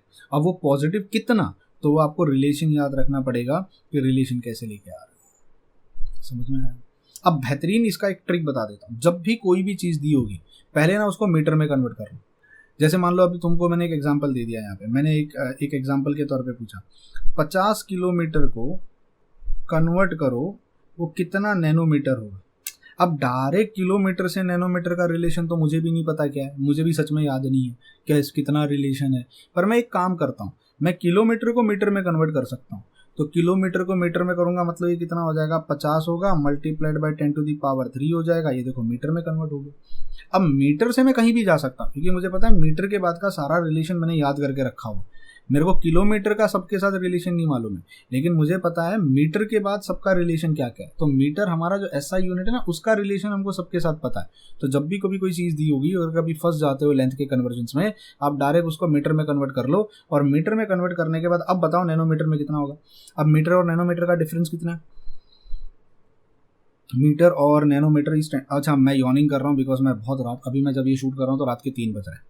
ठीक है, लेट नाइट शूट कर रहा हूँ, तो थोड़ा इग्नोर करना इस चीज़ को, क्योंकि लेट नाइट यार ऑब्वियसली नींद आती है और मैं दिन में शूट कर नहीं पाता, बहुत शोर शराबा होता है, मुझे साइलेंस पसंद है। तो मैं रात, अभी सच में 3:05 हो रहे हैं जब मैं वीडियो शूट कर रहा हूँ। ठीक है, तो प्लीज़ इग्नोर करना। ठीक है, अब मैं मीटर से नैनोमीटर में कन्वर्ट कैसे करूँगा, तो मुझे पता है मीटर का नैनोमीटर में कन्वर्जन चाहिए, तो मुझे नैनोमीटर का मीटर में कन्वर्जन पता है। देखो ये एरो देखो, नैनोमीटर का मीटर में पता है -9, तो मीटर का नैनोमीटर में +9 उल्टा कर दो +9। तो यहाँ पे 50 मल्टीप्लाइड बाय 10⁻³ तो ऑलरेडी था, मल्टीप्लाइड बाय 10⁻+9 करना पड़ेगा। अब ये नैनोमीटर में कन्वर्ट हो गया, देखो इतना नैनोमीटर होता है। 50 किलोमीटर का मतलब कितना नैनोमीटर, मैंने इजीली कन्वर्ट कर दिया। ऐसे ही आप कोई भी एक रैंडम नंबर ले लो अपने दिमाग में और सोचो, और कोई भी एक रैंडम यूनिट ले लो। कन्फर्म करने के लिए गूगल ओपन करो, उसमें जाके टाइप करो, जैसे आपने मन में सोच लिया 50 किलोमीटर मतलब कितना नैनोमीटर, तो गूगल को बोलो hello Google 50 kilometer is equal to how much nanometer, और आपने जो कैलकुलेशन करके निकाला, देखो गूगल पे वो मैच होता है कि नहीं होता। तो गूगल है ना, तो यूज़ करो ना उसका, अच्छे से पढ़ने के लिए, सिर्फ टाइम पास करने के लिए क्यों यूज़ करते हो। आई होप लेंथ वाले यूनिट जो हैं वो पूरा कन्वर्जन आपको समझ में आया। अब आप इसका यूज़ कर सकते हो, कोई भी डाउट आएगा प्लीज़ मुझसे पूछ लेना। आगे चलते हैं अगले यूनिट पे। देखो हमारा जो अगला यूनिट है, अगला यूनिट कन्वर्जन, वो है वॉल्यूम का। अब वॉल्यूम बेसिकली एक 3 डायमेंशनल क्वांटिटी होती है, इस तरीके से, it's a 3 dimensional quantity somewhat like this. ठीक है, यहाँ पे 3 लेंथ इन्वॉल्व होती है, 3 लेंथ होती है हमारे पास। तो length multiplied by length multiplied by length, मैं ऐसे लिखता हूँ। वॉल्यूम का बेसिक मतलब होता है length multiplied by length multiplied by length. तो लेंथ का SI यूनिट क्या, स्टैंडर्ड यूनिट क्या, मीटर। तो meter multiplied by meter multiplied by meter, यानी मीटर क्यूब, ये हमारा वॉल्यूम का स्टैंडर्ड यूनिट होता है। तो अगर मान लीजिए ये 1 मीटर होता, ये जो लेंथ आप देख रहे हो यहाँ पे, ये भी अगर 1 मीटर होता और ये हाइट भी अगर मान लीजिए 1 मीटर होता, तो ये जो वॉल्यूम होगी वो 1 मीटर क्यूब हो जाएगी। अब प्रॉब्लम कहाँ से स्टार्ट, ध्यान से सुनना, ये 1 मीटर क्यूब हो जाएगी। अब दिक्कत कहाँ से स्टार्ट होती है, 1 मीटर एक बहुत लंबी लेंथ होती है, 1 मीटर बहुत बड़ा डिस्टेंस होता है। अगर मैं 1 मीटर को सेंटीमीटर में देखूँ तो 100 सेंटीमीटर होता है। अब आपका स्केल घर में, आप लोगों के पास जो स्केल हुआ होगा वो 15 सेंटीमीटर का स्केल होता है, फिर 30 सेंटीमीटर का स्केल होता है। ठीक है, ऐसे 100 सेंटीमीटर का मतलब 1 मीटर होता है। तो 1 मीटर क्यूब का मतलब हो गया एक ऐसा एरिया जिसमें लेंथ ब्रेथ और हाइट 1 मीटर क्यूब का होगा। अब केमिस्ट्री में इतना बड़ा कंटेनर तो हम कभी लेते नहीं है, हम तो छोटे छोटे से टेस्ट ट्यूब्स लेते हैं। तो केमिस्ट्री के पॉइंट ऑफ व्यू से अगर मैं बात करूँ तो 1 मीटर क्यूब यानी 1 मीटर 1 मीटर 1 मीटर, यार ये बहुत बड़ा हो गया, हम इतना बड़ा तो नहीं लेते। हमको सेंटीमीटर में कन्वर्ट कर दो क्या, चलेगा क्या सेंटीमीटर में, हाँ कन्वर्ट कर सकते हैं। तो वॉल्यूम को अगर मैं सेंटीमीटर में कन्वर्ट कर दूं, ठीक है सेंटीमीटर में, तो इसी को अगर मैं छोटा कर दूं, ध्यान से देखना मैं कैसे कर रहा हूँ। अगर ये 1 मीटर था तो सेंटीमीटर कितना होता है, मीटर को -2 मतलब 100 से डिवाइड कर दो। तो ये जो 1 मीटर था इसका 100 टाइम्स कम लेंथ, यानी इतना छोटा सा अगर कहीं मेरे पास कोई क्यूब बना होगा ये इस तरीके से छोटा सा 3 डायमेंशन, ये मेरा 1 सेंटीमीटर क्यूब हो जाएगा। अब फिर से वही दिक्कत आ जाती है, मतलब अब आप 1 सेंटीमीटर 1 सेंटीमीटर 1 सेंटीमीटर का क्यूब लेके आ रहे हो, प्रैक्टिकली पॉसिबल है क्या? 1 मीटर बहुत बड़ा होता है, 1 सेंटीमीटर बहुत छोटा होता है, तो मीटर इतना बड़ा जैसे 3 डायमेंशन में, और सेंटीमीटर इतू सा, स्केल देख लेना 1 सेंटीमीटर कितना होता है। तो अच्छा कन्वर्ट कर भी लोगे तो क्या डिफरेंस आएगा बताओ। तो अगर मेरे पास 1 मीटर क्यूब है, यानी अगर मेरे पास वॉल्यूम अगर 1 meter multiplied by 1 meter multiplied by 1 meter का है, इसका मतलब ये कितना हो गया सेंटीमीटर की भाषा में? इसका मतलब 1 मीटर का मतलब कितना होता है? 10 टू द पावर 2 सेंटीमीटर। इसका मतलब ये कितना होगा? 10 टू द पावर 2 सेंटीमीटर। इसका मतलब कितना होगा? 10 टू द पावर 2 सेंटीमीटर। तो 1 मीटर क्यूब का बेसिकली मीनिंग होता है 10 to the power 6 centimeter cube. तो मैं ऐसे लिख सकता हूँ 1 मीटर क्यूब और सेंटीमीटर क्यूब के बीच में 1 meter cube is equal to 10 to the power 6 centimeter cube. मतलब जब आपके पास 1 मीटर क्यूब है, मतलब ये 100 सेंटीमीटर 100 सेंटीमीटर 100 सेंटीमीटर। मुझे बताओ प्रैक्टिकली केमिस्ट्री में कभी इतना बड़ा टेस्ट ट्यूब, इतना बड़ा बीकर, इतना बड़ा फ्लास्क आपने लिया है क्या? नहीं। 100 सेंटीमीटर 100 सेंटीमीटर 100 सेंटीमीटर लंबा, तो मैं जिस कुर्सी पे बैठा हूँ शायद ये भी 100 सेंटीमीटर की नहीं होगी, ये भी 100 सेंटीमीटर भी नहीं होगी। तो अगर मैं देखूँ 15 15 30 30, ये ज़्यादा से ज़्यादा 60 सेंटीमीटर की होगी जिस कुर्सी पे मैं बैठा हूँ। ठीक है, आप सोचो 100 सेंटीमीटर, तो इतना बड़ा कंटेनर तो हम लेते नहीं है। अब 1 मीटर क्यूब बहुत बड़ा यूनिट हो गया, 1 सेंटीमीटर क्यूब बहुत छोटा यूनिट हो गया। तो अब हमारी प्रॉब्लम क्या है? ना हम 1 मीटर क्यूब ले सकते, ना हम 1 सेंटीमीटर क्यूब ले सकते। अब सोचो 1 सेंटीमीटर क्यूब कितना होगा? 1 सेंटीमीटर 1 सेंटीमीटर 1 सेंटीमीटर, इतू सा। 1 मीटर क्यूब इतना बड़ा। तो हमने केमिस्ट्री में क्या देखा? 1 सेंटीमीटर क्यूब बहुत छोटा होता है, 1 मीटर क्यूब बहुत बड़ा होता है। 1 मीटर क्यूब का मतलब होता है 10 to the power 6 centimeter cube, ये बहुत बड़ा हो। 10 टू द पावर 6 का मतलब समझते हो? इसका मतलब हो गया 10 लाख सेंटीमीटर क्यूब, ये बहुत बड़ा हो, इतना नहीं चाहिएगा। तो हमने क्या किया? 1 सेंटीमीटर क्यूब नहीं चलेगा, उतना केमिस्ट्री में पॉसिबल नहीं है। 1 मीटर क्यूब केमिस्ट्री के लिए बहुत बड़ा हो जाता है। मुझे बताओ दोनों के बीच का जो डिफरेंस है वो कितने का है? दोनों के बीच का डिफरेंस कितने का है? दोनों के बीच का डिफरेंस है 10 टू द पावर 6 का, 10 टू द पावर 6 का। यानी मैं एक काम करता हूं, मैं एक बीच का यूनिट ले लेता हूं बीच का यूनिट। तो यहां से यहां का डिस्टेंस 10 टू द पावर 3 का रख देता हूं, और यहां से यहां का डिस्टेंस 10 टू द पावर 3 का रख देता हूं। तो जो बीच का हमारा यूनिट बनेगा ना, उसको हम कहेंगे डेसीमीटर क्यूब। अब डेसीमीटर क्यूब क्यों कहा सर आपने? इसको थोड़ा एक्सप्लेन करो। ये मीटर क्यूब था, ये सेंटीमीटर क्यूब था, हमने डेसीमीटर क्यूब ले लिया। डेसीमीटर क्यूब का मीटर क्यूब के साथ जो डिस्टेंस होगा वो 10 टू द पावर 3 का होगा, और डेसीमीटर क्यूब का सेंटीमीटर क्यूब के साथ जो डिस्टेंस होगा वो 10 टू द पावर 3 का होगा। यानी हजार के डिफरेंस पे हमने 2 क्वांटिटी बना ली। देखो यार, अगर मैं तुमसे कहूँ या तो 10 लाख रुपए लेके आओ या 10 रुपए लेके आओ, अब 10 रुपए और 10 लाख बहुत बड़ा हो गया सर। बीच का कोई यूनिट ले लेते हैं ना, 10,000 ले लेते हैं, है ना। एक ऐसा यूनिट ले लेते हैं जिससे 10 रुपए भी इक्वल क्वांटिटी पे आ जाए और 10 लाख भी एक इक्वल क्वांटिटी पे आ जाए, उसके बीच का कुछ ले लेते हैं।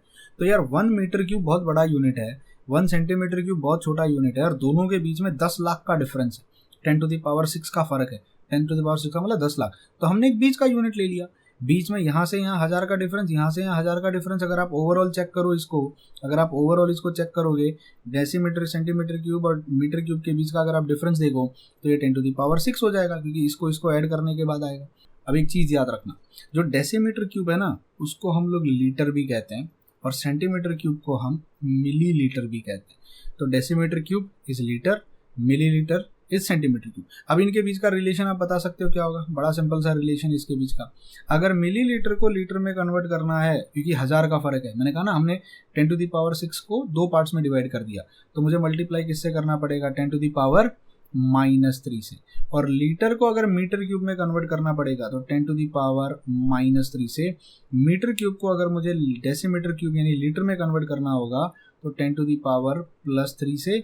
और अगर डेसीमीटर यानी लीटर को अगर मिलीलीटर में कन्वर्ट करना होगा तो 10⁻+3 से। अब तुम बोलोगे सर इसका एप्लीकेशन कहाँ पे आएगा बहुत जल्दी इसका एप्लीकेशन आएगा जब हम लोग एवोगैड्रोस लॉ वगैरह के बारे में पढ़ेंगे, स्टेट्स ऑफ मैटर में वॉल्यूम के बारे में पढ़ेंगे, आइडियल गैस इक्वेशन पढ़ेंगे, PV = nRT पढ़ेंगे, तब ये सारा वॉल्यूम का एप्लीकेशन वहाँ पे आएगा।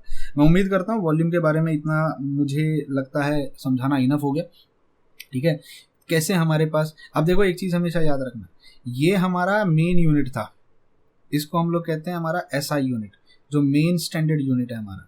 और ये वाला जो हमारा यूनिट है ना, इसको हम कहते हैं CGS यूनिट। क्या कहते हैं इसको?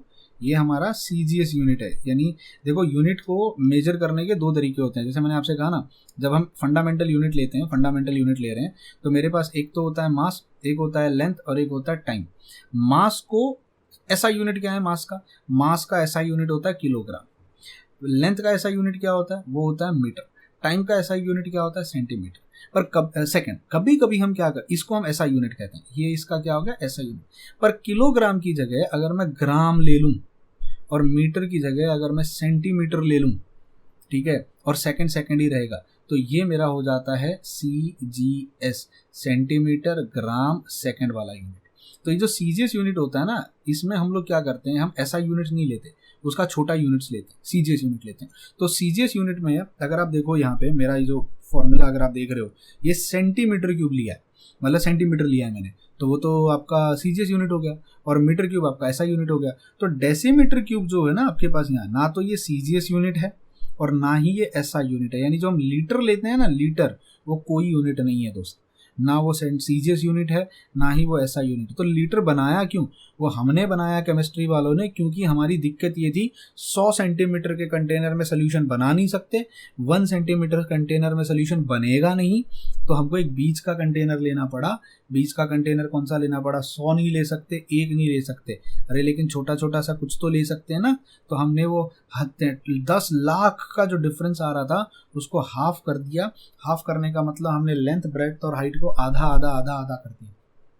100 और 1 पॉसिबल नहीं है, तो एटलीस्ट हम उसका 10 सेंटीमीटर 10 सेंटीमीटर 10 सेंटीमीटर तो ले सकते हैं। हाँ, 10 सेंटीमीटर का कंटेनर 10 सेंटीमीटर का कंटेनर 10 सेंटीमीटर का कंटेनर हम बना सकते हैं। तो वहां से हमने डेसीमीटर क्यूब का 10 का मतलब आपको समझ में आया? 10 10 10 10 10 10 10 10 का मतलब डेसी।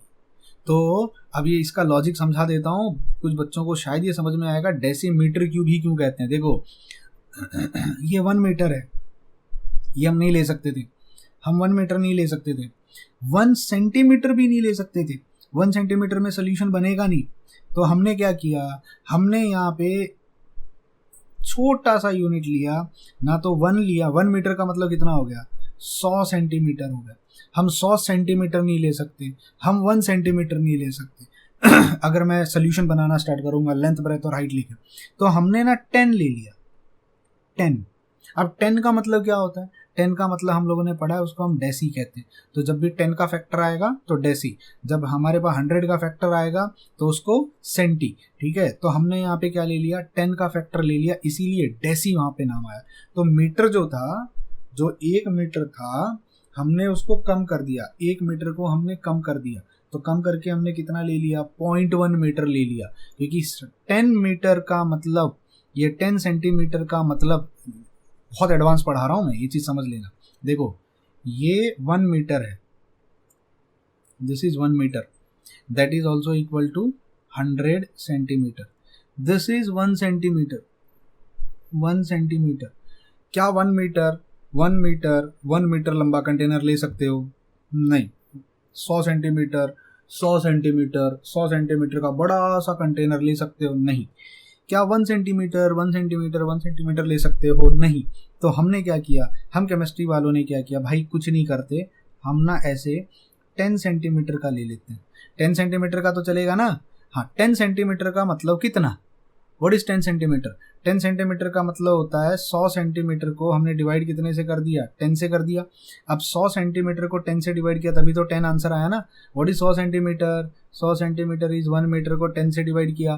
तो 1 मीटर को जब 10 से डिवाइड करते हो तो क्या निकल के आता है? डेसी निकल के आता है। मैं तुमको गारंटी देता हूँ, बेट लगा के कहता हूँ, पूरे यूट्यूब पे किसी ने तुमको इसका मीनिंग नहीं सिखाया होगा।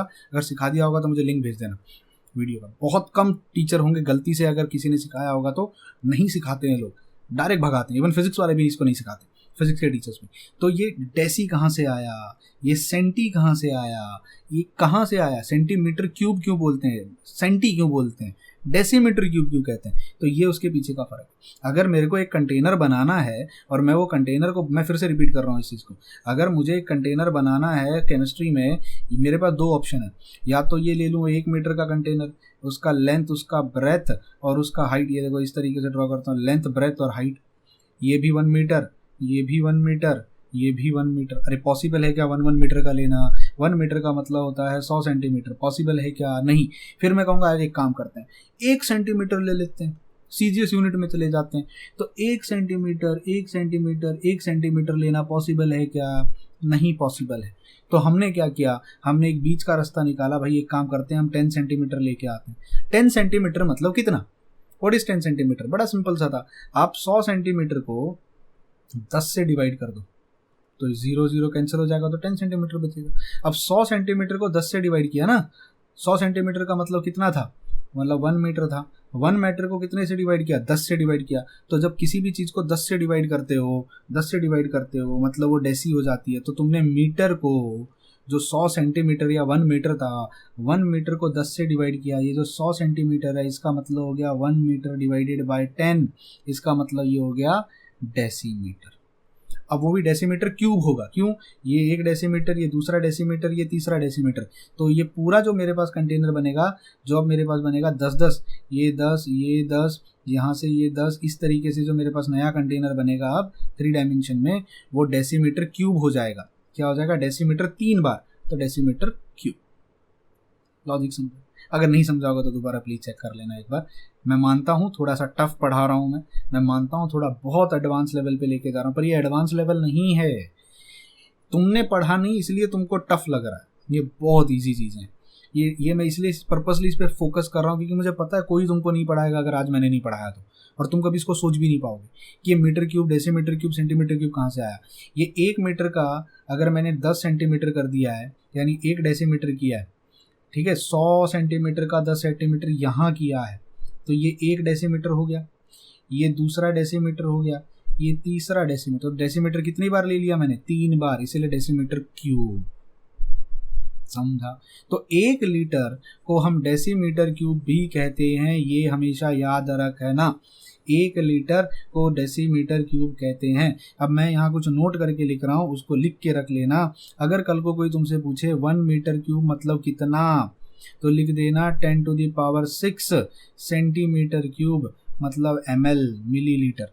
अगर मैं इसको लिख सकता हूँ 1 मीटर क्यूब का मतलब कितना, 10⁻³ litre, decimetre cube, decimeter cube मतलब लीटर, मतलब इसको हम कहते हैं 1000 लीटर, 1000। अब तुमको समझेगा 1 मीटर क्यूब मतलब कितना। 1 लीटर दूध आता है घर पे, आता है ना। अब सोचो 1000 लीटर दूध आ जाए तो एक दिन 1000 लीटर दूध आ जाए तो जो वॉल्यूम बनेगी ना वो 1 मीटर क्यूब होती है। तो क्या केमिस्ट्री में 1000 लीटर का सोल्यूशन बना सकते हो क्या, 1000 लीटर मतलब 1 मीटर क्यूब का बना सकते हो क्या, नहीं बना सकते। इसलिए हम 1 लीटर का, तो जो 1 लीटर का पैकेट होता है ना वो 1 डेसीमीटर क्यूब होता है। उसको कल को एक कंटेनर में डालो जो क्यूब टेप शेप का होगा, तो 10 सेंटीमीटर 10 सेंटीमीटर 10 सेंटीमीटर लंबा ले लो, तो उसमें वो 1 लीटर का पानी चला जाएगा, क्योंकि 10 × 10 × 10 का जो क्यूब बनेगा वो 1 लीटर क्वांटिटी कहलाएगा। समझा। 10 10 10, तो 10 सेंटीमीटर 10 सेंटीमीटर 10 सेंटीमीटर। लॉजिक समझ में आया। ये कन्वर्जेंस याद रखने हैं आपको, ये कन्वर्जेंस बहुत इंपॉर्टेंट हैं, ये काम आएंगे। क्लियर हुआ, आई होप वॉल्यूम समझ में आए।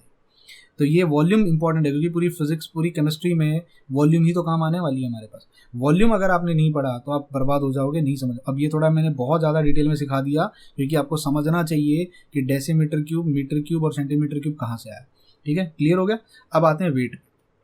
अब देखो, अगर नहीं समझ में आया होगा फिर भी तो प्लीज़ मुझे व्हाट्सअप कर लेना, टेलीग्राम पे ग्रुप पे डाल देना। चाहिए तो मैं वॉल्यूम का फिर से अलग से एक वीडियो बना के बता दूंगा किस तरीके से आया। मैं ये कंसिडर करके चल रहा हूँ कि मेरा वीडियो ये जो देख रहा है वो एटलीस्ट थोड़ा बहुत पढ़ के आया होगा, उसका थोड़ा बहुत बेसिक नॉलेज होगा, वो एकदम जीरो से तो नहीं उठ के आया होगा कि मतलब आज ही पैदा होते ही डायरेक्ट हम 11th स्टैंडर्ड का केमिस्ट्री पढ़नी शुरू कर दिए। वो मीटर सेंटीमीटर ये सब जानता होगा, है ना। और वैसे भी मैंने डिटेल में पढ़ा दिया है तो कुछ तो आपको समझ में। अगर नहीं समझ में आया तो वीडियो स्लो करके दोबारा 3-4 बार देख लो, 3-4 बार मेरी चीज़ों को सुनो। एक बार में मेरी चीज़ें समझ में नहीं आती हैं क्योंकि थोड़ी ऊपर लेवल की होती हैं, MST CET के लेवल की तो नहीं होती है, थोड़ी सी उससे ऊपर लेवल की होती है, ठीक है। अब बात करते हैं वेट की। अब देखो वेट बहुत सिंपल सा है। वेट के 3 यूनिट है हमारे पास, एक जिसको हम कहते हैं ग्राम, जिसको जी से रिप्रेजेंट किया जाता है, एक फिर जिसको हम कहते हैं किलोग्राम, एक जिसको हम कहते हैं किलोग्राम। ये 2 मेन यूनिट है। एक मिलीग्राम भी होता है पर हम मिलीग्राम पे भी नहीं देंगे। ये 2 मेन यूनिट है हमारे पास, एक ग्राम, एक हमारे पास किलोग्राम। ग्राम हमारा जो यूनिट होता है वो कौन सा होता है, ये हमारा CGS यूनिट होता है। किलोग्राम हमारा जो होता है वो हमारा SI यूनिट होता है, ठीक है। तो इसको इसमें कन्वर्ट करोगे तो कितने का फर्क है, ग्राम का किलोग्राम हो गया, किलो मतलब 1000, मतलब इसको कितने से करना पड़ेगा, ग्राम को किलोग्राम में -3 से मल्टीप्लाई कर दो।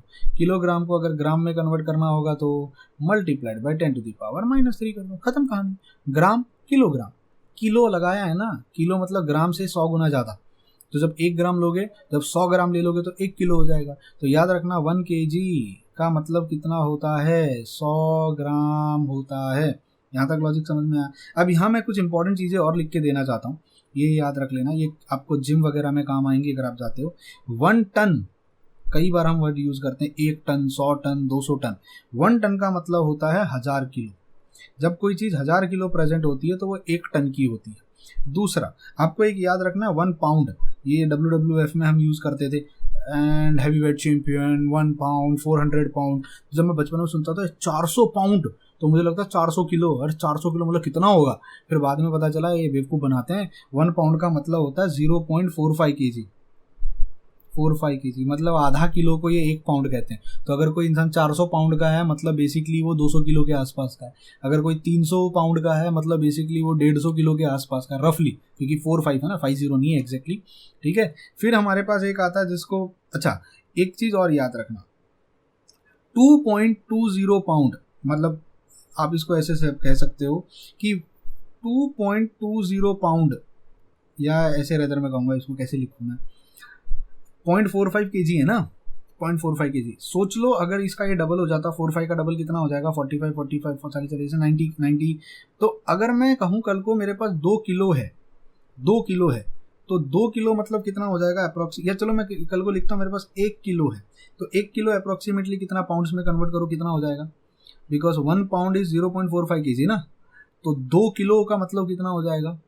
तो ये अप्रॉक्स जहाँ तक मुझे लग रहा है 1 किलो का मतलब यहाँ पे हो जाएगा 2.20 पाउंड्स। कन्वर्ट करके देख लो जरा एक बार, 1 किलो का मतलब इतना पाउंड होगा, मतलब 1 पाउंड का मतलब अगर इतना ग्राम, इतना किलोग्राम होता है, ठीक है, इतना किलोग्राम, तो 1 किलोग्राम का मतलब कितना पाउंड हो जाएगा, तो आई थिंक सो डबल हो जाएगा, डबल हो जाएगा ना, अप्रॉक्स 1 किलोग्राम मतलब 45 का डबल 90 होता है, तो थोड़ा सा और ज़्यादा, मतलब जब भी मैं कहता हूँ 2.20 पाउंड है, बेसिकली वो 1 किलोग्राम ही है। तो 1 किलो मतलब 2.20 पाउंड होता है, और इसको ना 2.20 LBS भी लिखते हैं, LBS, इसको लिब्रा, लैटिन वर्ड है ये। तो जिम में आप देखोगे बहुत बार आपने डंबल्स देखे होंगे, इस तरीके से जो डंबल्स होते हैं उन पे लिखा होता है 40 LBS। और मैं पहले जब स्टार्टिंग में कभी जिम जाने लगा था बहुत साल पहले, मैं सोचा यार 40 किलो के वजन से बंदा 40 किलो का डंबल उठा रहा है LBS। फिर मेरे को समझ में आया कि 40 LBS है ना, मतलब उसका आधा समझ लो, मतलब 20 किलो है एक्चुअली, ये फंडा है, ठीक है। अभी ये पता नहीं क्यों बना के रखा हुआ है, सीधा साधा रखते किलोग्राम, साइंस वाले हैं ना बड़े कॉम्प्लिकेट करके रखी है चीज़ों को, ठीक है। तो याद रखना ये इंपॉर्टेंट है, 1 पाउंड मतलब आधा किलो, तो 1 किलो मतलब कितना होगा अप्रॉक्सीमेटली 2 पाउंड, तो 1 किलो मतलब 2 पाउंड अप्रॉक्स। अब वो 0.45 है तो थोड़ा बढ़ जाएगा, 2.20 हो जाएगा, मतलब अप्रॉक्स आप कह सकते हो कि जब भी मैं कहीं पर भी जितना भी LBS में देखूंगा उसका आधा कर देना। अगर 200 LBS पे कोई मार रहा है लेग प्रेस, जिम में लेग मार रहा है, 100 किलो ही उठा रहा है, वेट समझ में आया। अब आते हैं अगले यूनिट पे। अगला यूनिट हमारा होता है टेम्परेचर। अब देखो टेम्परेचर के बिना 3 यूनिट है बेसिकली हमारे पास, टेम्परेचर के 3 मेन यूनिट हैं, ठीक है। कौन से 3 मेन यूनिट है, सबसे पहला हमारे पास इसमें ए वाले में आता है जिसको हम कहते हैं डिग्री सेल्सियस, डिग्री सेल्सियस। अब ये डिग्री सेल्सियस क्या है भाई, हमने क्या किया, एक तरह पे ना हमने पानी रखा एक कंटेनर में इस तरीके से हमने पानी को रखा, और उसके बगल में ही हमने मर्क्यूरी को रख दिया, ठीक है। हमने जैसे मान लीजिए एक मर्क्यूरी का जो कॉलम आता है ना, इस तरीके से मर्क्यूरी का कॉलम, इसको मैं समझा देता हूँ कैसे किया।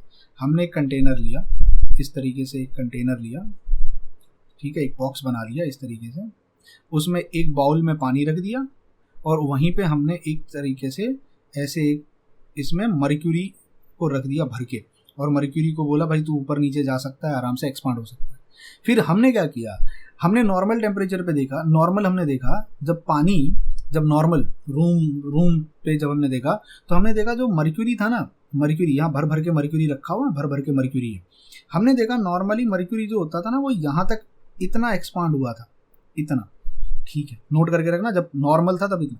फिर हमने ना दोनों को हीट देना शुरू किया, दोनों को एक साथ हीट देना शुरू किया। तो जब हमने देखा पानी बॉईल होना शुरू हो गया, पानी जब बॉईल होने शुरू हो गया तब मर्क्यूरी कहाँ पहुंचा था, हमने देखा मर्क्यूरी यहाँ तक पहुंच गया था, ठीक है, वो हमने मार्क कर लिया। मतलब जब भी मर्क्यूरी नेक्स्ट टाइम यहाँ पहुंचेगा मतलब समझ जाना उस समय पानी बॉईल हो चुका होगा, तो पानी को देखने की भी जरूरत नहीं।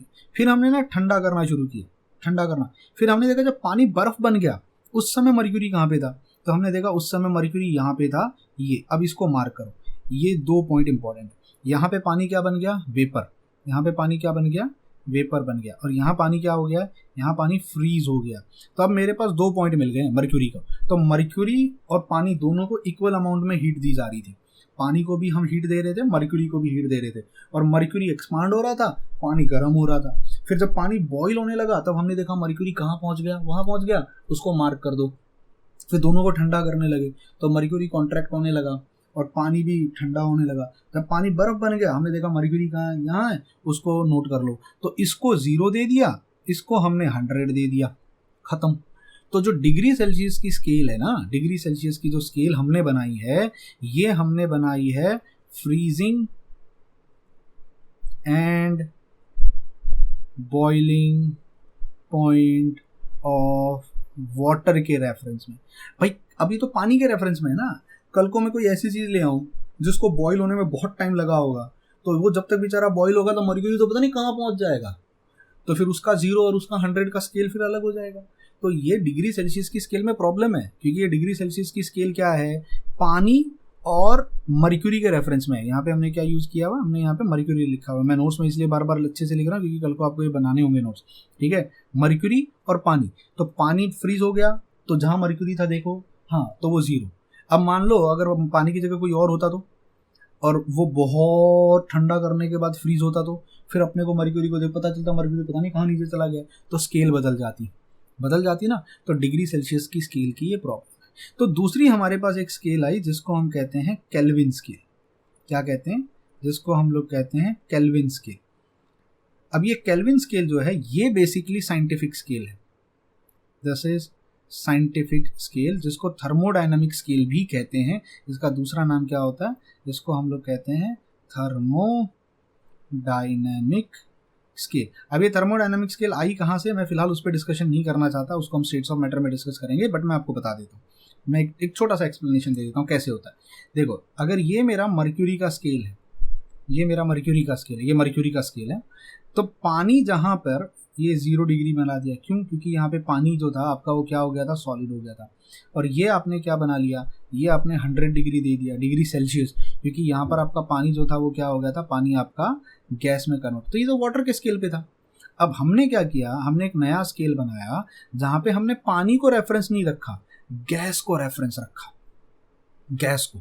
अब ये कहाँ से आया, कैसे आया, ये हम बाद में डिस्कस करेंगे, चार्ल्स लॉ में सिखाया जाता है इसको। फिर हमने क्या किया, हमने अब गैस को रेफरेंस रखा और फिर मर्क्यूरी को देखा, ठीक है। तो हमको पता चला कि -273.15 डिग्री सेल्सियस, ये देखो, ये -273.15 डिग्री सेल्सियस, मतलब जहां पानी सॉलिड हुआ, बर्फ बना, उससे और 200 नीचे, 273 पॉइंट नीचे जाने के बाद वो जो गैस थी उसमें कुछ हलचल हुई। अब वो क्या था वो अभी मैं डिस्कस नहीं करना चाहता, फिलहाल वो जो स्टेट्स ऑफ मैटर में डिस्कस करेंगे। तो ये हमारा, अब इसको मैं 0 मानूं कि इसको 0 मानूं, ये तो पानी का 0 है, हम तो यूनिवर्सल गैस की बात कर रहे हैं। तो पानी का तो हीट कैपेसिटी अलग है, पानी को हीट को लेने का कैपेसिटी, हम तो गैस की बात कर रहे हैं। तो ये हमने अपना 0 मान लिया।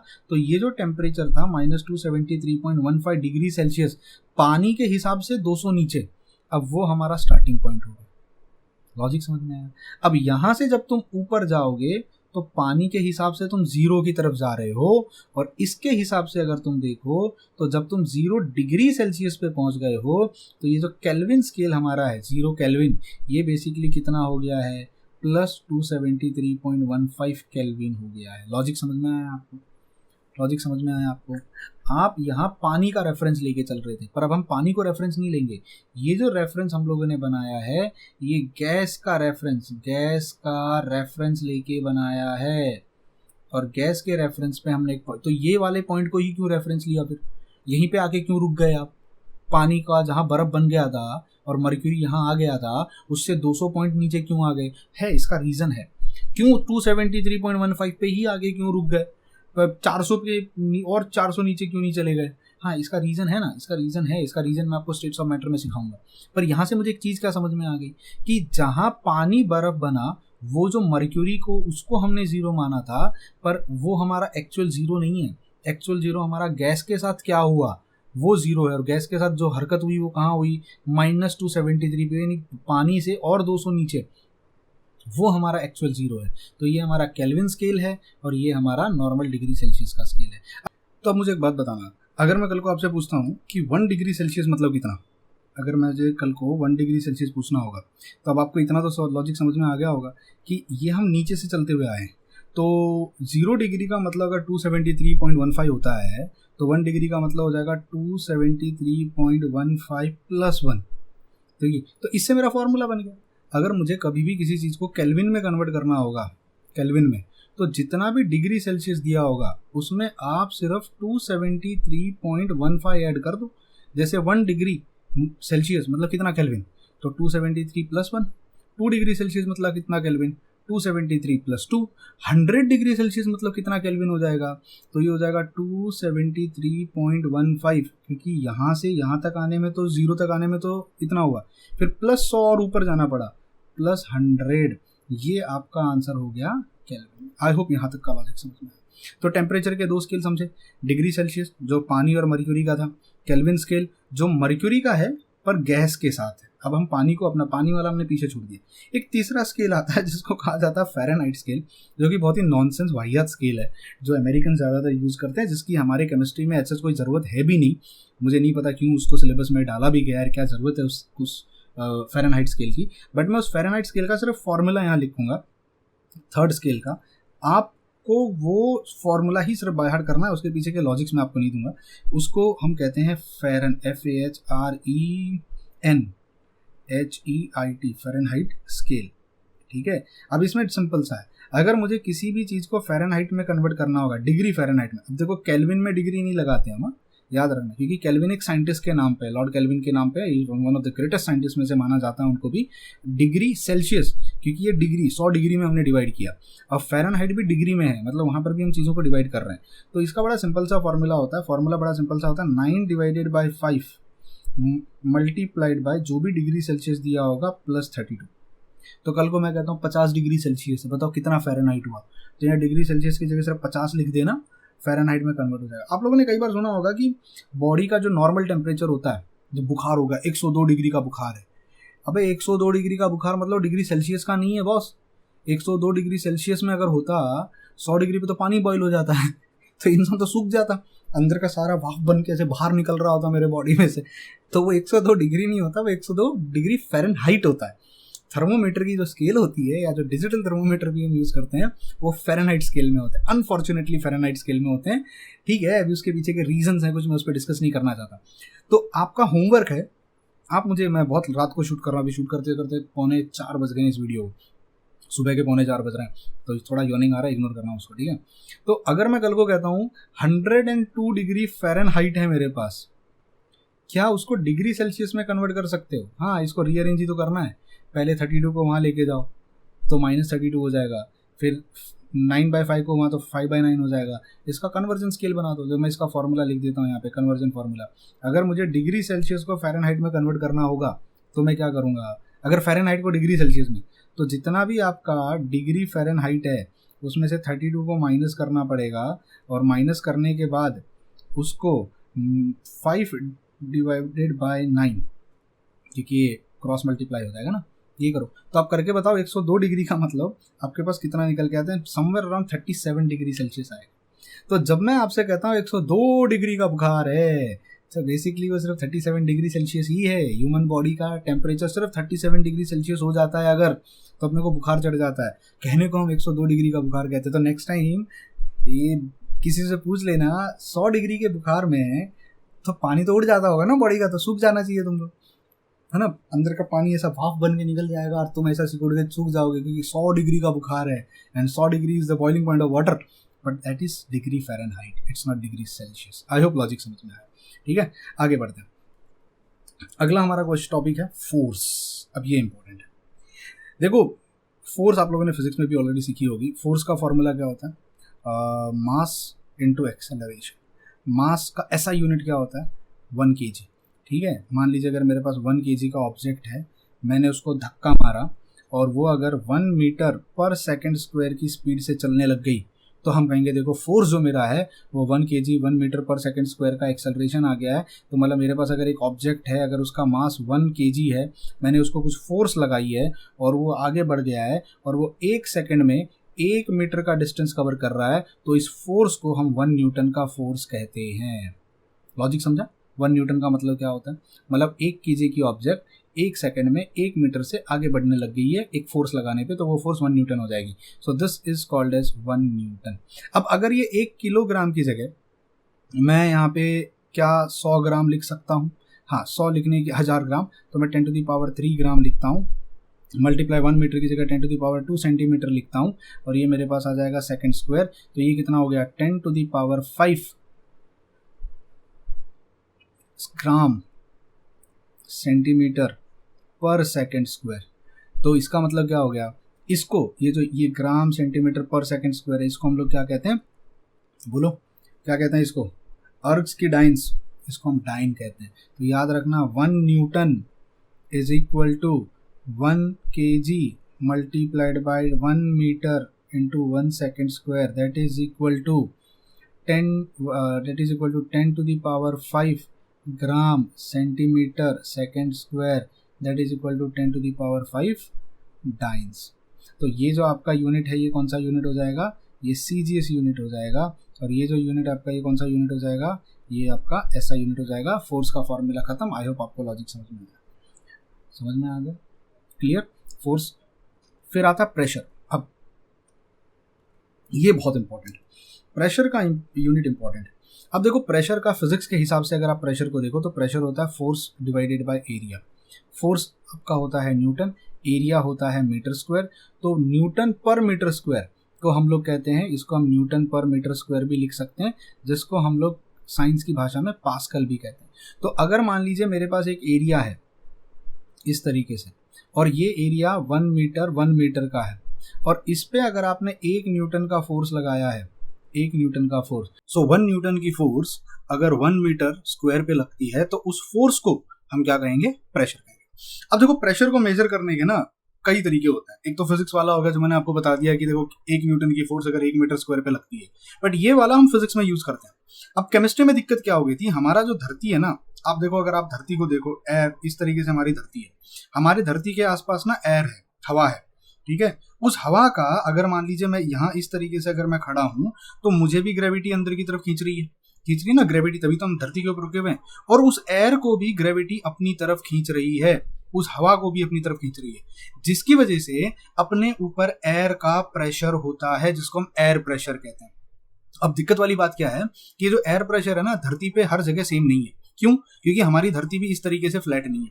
अगर आप अपनी धरती को देखो, कहीं पे फ्लैट होगा, कहीं पे पहाड़ आ जाते हैं, बहुत लंबे लंबे पहाड़ आ जाते हैं, कहीं पे इस तरीके से एकदम रेगिस्तान, यानी जिसको हम बहुत ज़्यादा लो लाइंग एरिया कह देते हैं, वो आ जाता है।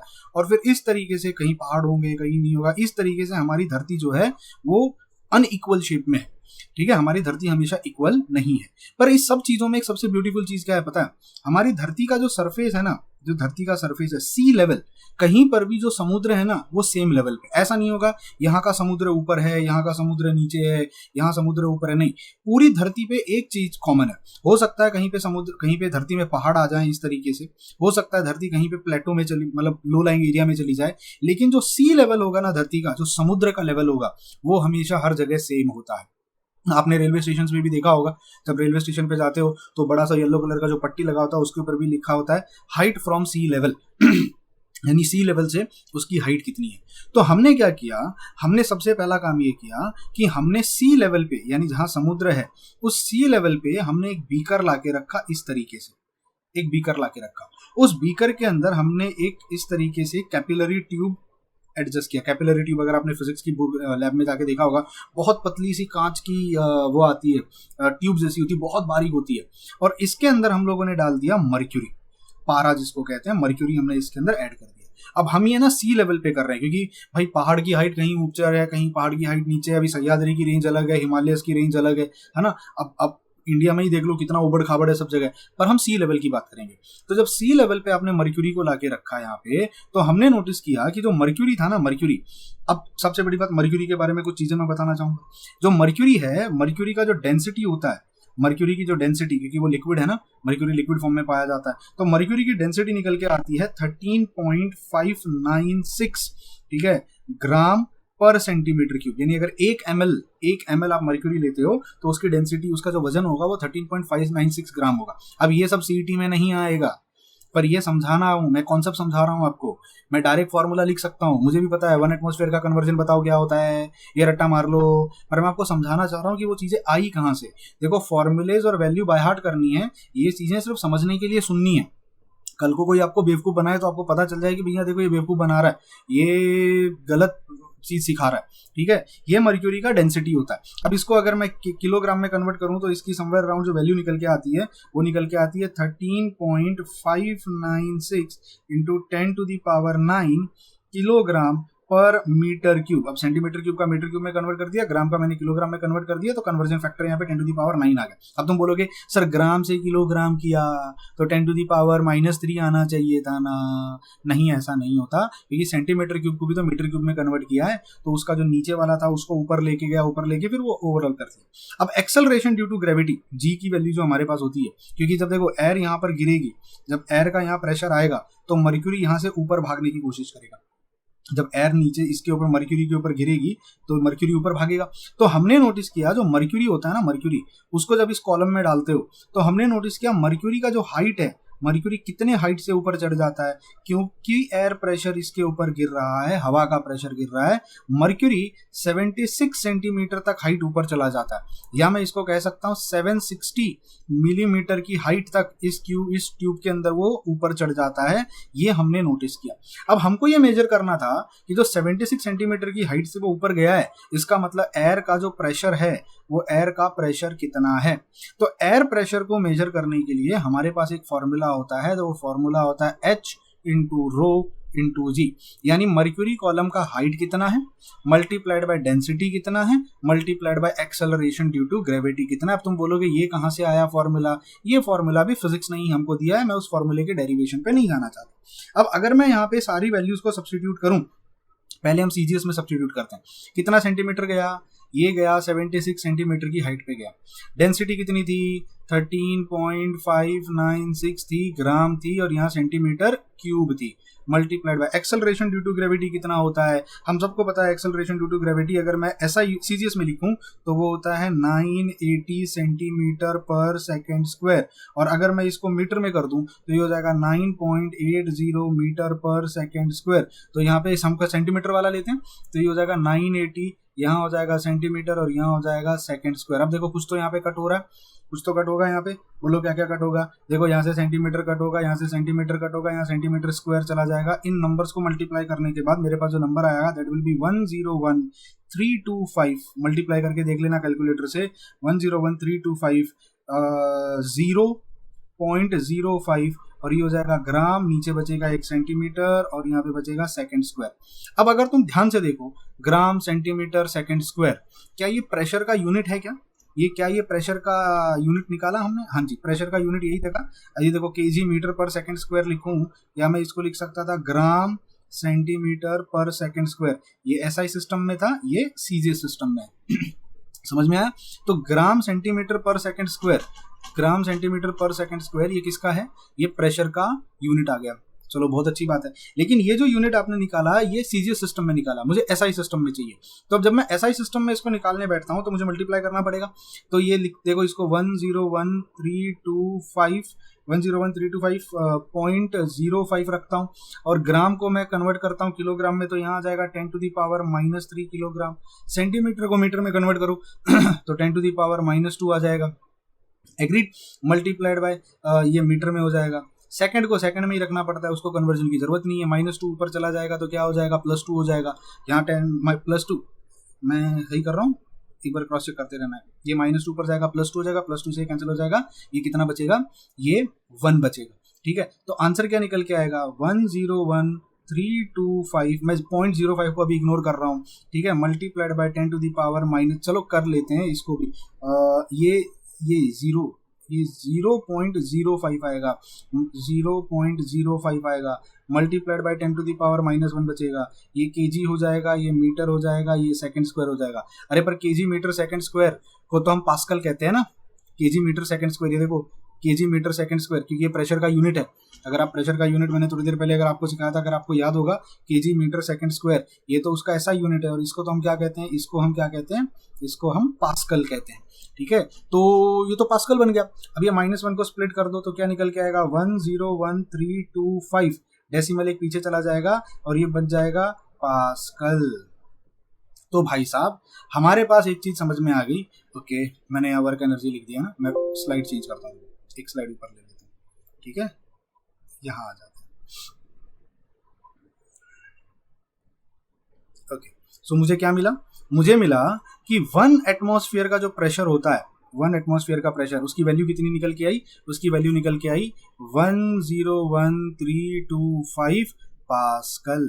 क्या इसको मैं स्प्लिट कर सकता हूँ? हाँ, मैं लिख सकता हूँ 1.01325 लिख सकता हूँ। 1 2 3 4 5 डेसिमल पीछे लेके गया तो multiplied by 10 to the power -5 आ जाएगा। इसको हम पास्कल कहते हैं, या तुम इसको न्यूटन पर मीटर स्क्वायर लिखो, तुम्हारी मर्जी, तुम जैसे इसको लिखना चाहो। क्योंकि देखो न्यूटन पर मीटर स्क्वायर को ही पास्कल कहा जाता है। तो 1 एटमॉस्फेयर का प्रेशर का वैल्यू कितना है? That is 1.01325 into 10 to the power -5 pascal. -5 नहीं, +5 आएगा यहाँ पे, क्योंकि मैंने पीछे लेके गया हूँ ना, पीछे लेके जाते हो तो पॉजिटिव में बढ़ जाती है वैल्यू। समझ में आया यहाँ तक लॉजिक?